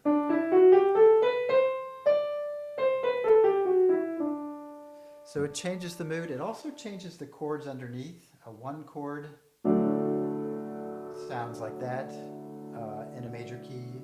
A four chord, also major. Oh, sorry, that's the five chord. Here's the four chord. Five chord and one. All major in the major key. In modal, it changes the chords even.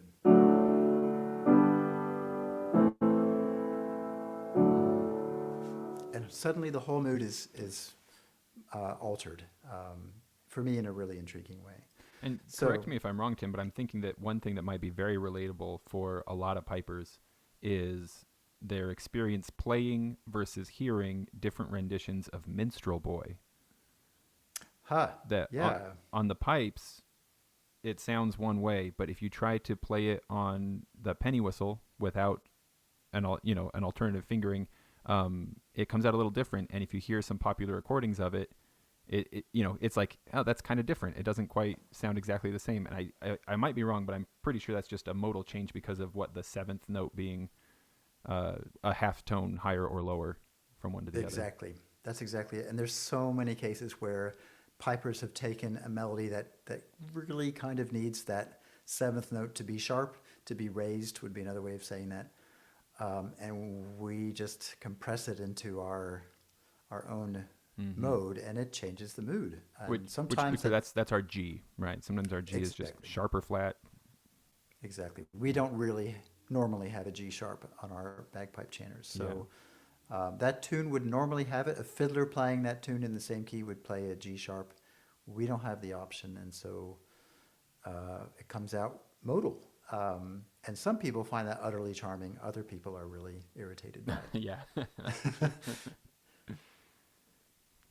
Awesome. Well, let's look at the other mode then, with page 134 in the collection. Sure. And here we're kind of returning to happier, more fully major tonality.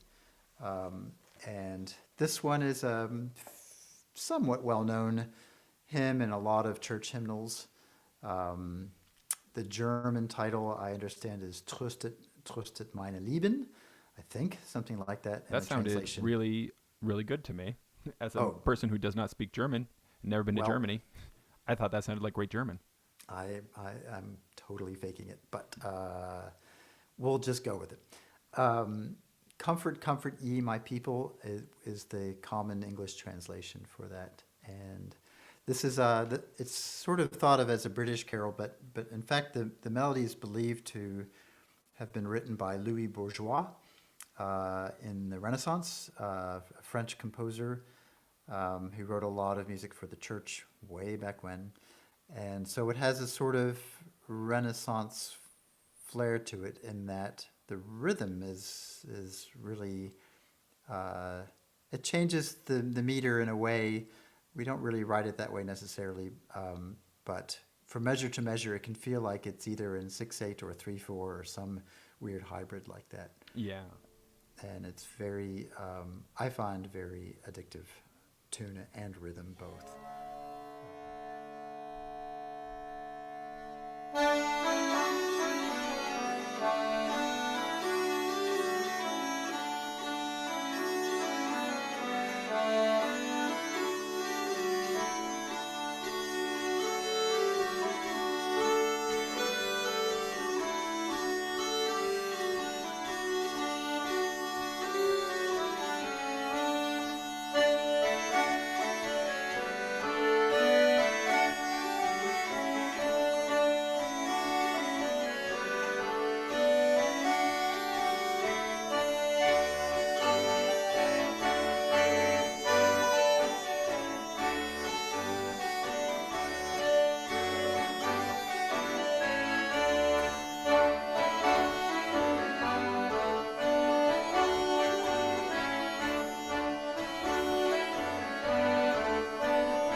best of all, I love the lyrics, which Louis Bourgeois did not write. I believe Johann Olerius was the lyricist, and then later translated into English.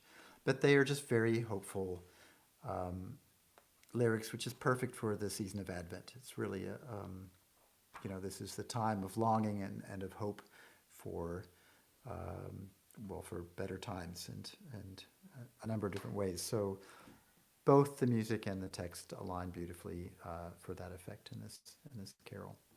I can add that that when I have heard this sung in churches, it's often been sung at a very slow tempo, and I think that's because church music directors and organists might be afraid that the congregation will be confused by the changing rhythms, the changing meter, and that it's not a classic 4/4 or 3/4 pulse. And so out of a fear of confusing people, they slow it down. When you take this melody up to a faster clip, it really blossoms, it really comes alive. And when we've done this with live audiences, the effect on our listeners is really obvious and palpable. They in some cases have leapt to their feet and clapped in delight. Just they can't resist. When you have a really good piece of music and the right groove to it, people can't help but move in some way, and that's what it's kind of designed for. In fact, what carols were ultimately grew out of the idea of singing and dancing at the same time. That's the origin of the word carol, I believe. Huh, I didn't know that. If I can convince you to stay on for just a few more minutes, Tim. Sure. I'd love to talk one more tune. I'm not sure exactly which one. Some sort of low-hanging fruit in that it would be simple and straightforward, something that some of our newest pipers would think, I'm going to play that, which I hope they think that of any of the tunes we've already talked about already, but I'm thinking maybe something that they've heard before for sure and is in pretty simple meter that they could just hop right onto their Highland pipes or anything and play. Yeah. There's, of course, Adeste Fideles, which is O Come All Ye Faithful. That's a really common one in a lot of church hymnals. Let's run with that one. Okay. I would be very surprised if anybody hadn't heard that one. Let's see. That's it's page 2. Thank you. Right at the top there. Tell me about this tune. All right. So this is also, you'll note that I did not use the common title for printing this, though I included it as a subtitle. Yeah. O Come All Ye Faithful. We all know that one, or pretty much all of us. Adeste Fideles, I think, would be the pronunciation of the Latin title.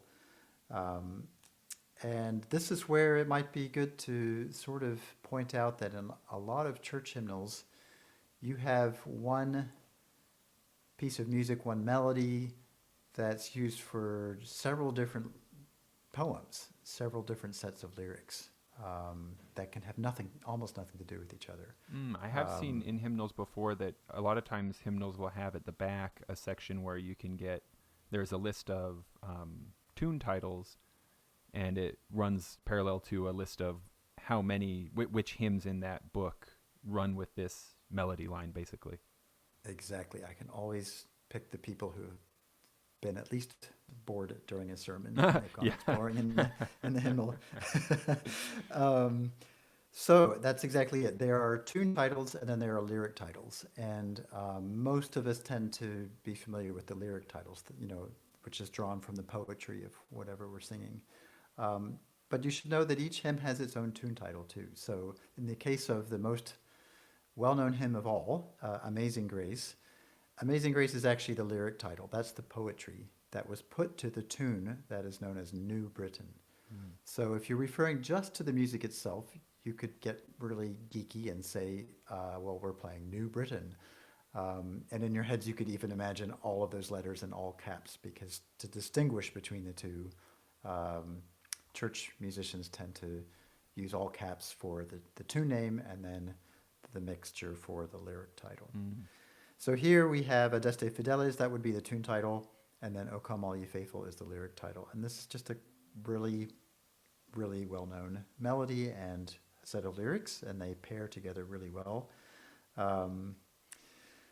This is in any hymnal, but I thought I would go to one of my most trusted sources again for this, the New Oxford Book of Carols. And they don't seem to know the origin of either the tune or the text here. I love it when that happens. I think that's so fun. You know, Yeah, then you who can knows imagine how all old kinds it of is. things. Yeah. Especially when we're dealing with some Latin text here. It Yeah. can be really old. But it's classic, standard 4/4 rhythm, very accessible. It's in the key of D major, so it's a bright, happy key. We don't have to do anything weird for our pipes. Yeah, we even have that note there, drones A only, and that is get your Highland pipes out. That's what they're doing. Exactly. And if you play this with a church organist on a conventional set of Highland pipes, just know that your pipes are sounding 1/2 step, a semitone higher than what you're thinking or what you're reading. Or at least So- approximately, depending on where your pipe major had you at the last practice, right? Exactly. Yeah, there's a lot of wiggle room there. But that will help your organist. So if you go the very next key above D on a piano is D sharp or E flat. It would be much more easy for the organist to think in E flat. So you're thinking in D, you're reading in D, but in fact you're sounding in E flat if you're playing this on Highland pipes. And that's what you would tell your accompanist. And this is essentially the motivation behind any purchase of B flat chanters is basically to bring your pipes down that 1/2 step so you can just all be looking at the same thing rather than forcing your accompanist to shift up a 1/2 step. Yeah. The organ that's in the symphony hall, the concert hall at the Maison Symphonique up in Montreal, the Montreal Symphony Orchestra, they have fairly new hall there with a new pipe organ. There are 7,000 pipes for that one pipe organ. Amazing. So imagine trying, it takes us a while to sort of retune our pipes, our chanter, and our drones and get everything just so and stabilized. But imagine having to tune 7,000 pipes. It definitely helps to have a B flat chanter, and it makes your job easier getting in tune to a true B flat or the modern day B flat. Yeah. So that your poor organist can be in tune with you and not have to retune Yeah. hundreds or thousands of pipes. Yeah, absolutely. It might be just nice to remind folks that these carols are ultimately about a very hopeful story, and especially when we're going through a tough period, it's great to be reminded that there's a lot of music that has survived some very dark times and helped many people get through some very dark times. So by all means, explore the repertoire of Christmas carols, whether you're drawing from this book or anything else. There's some great music there. And also don't forget that the basis in dance, that carol comes from the idea of singing and dancing with others at the same time.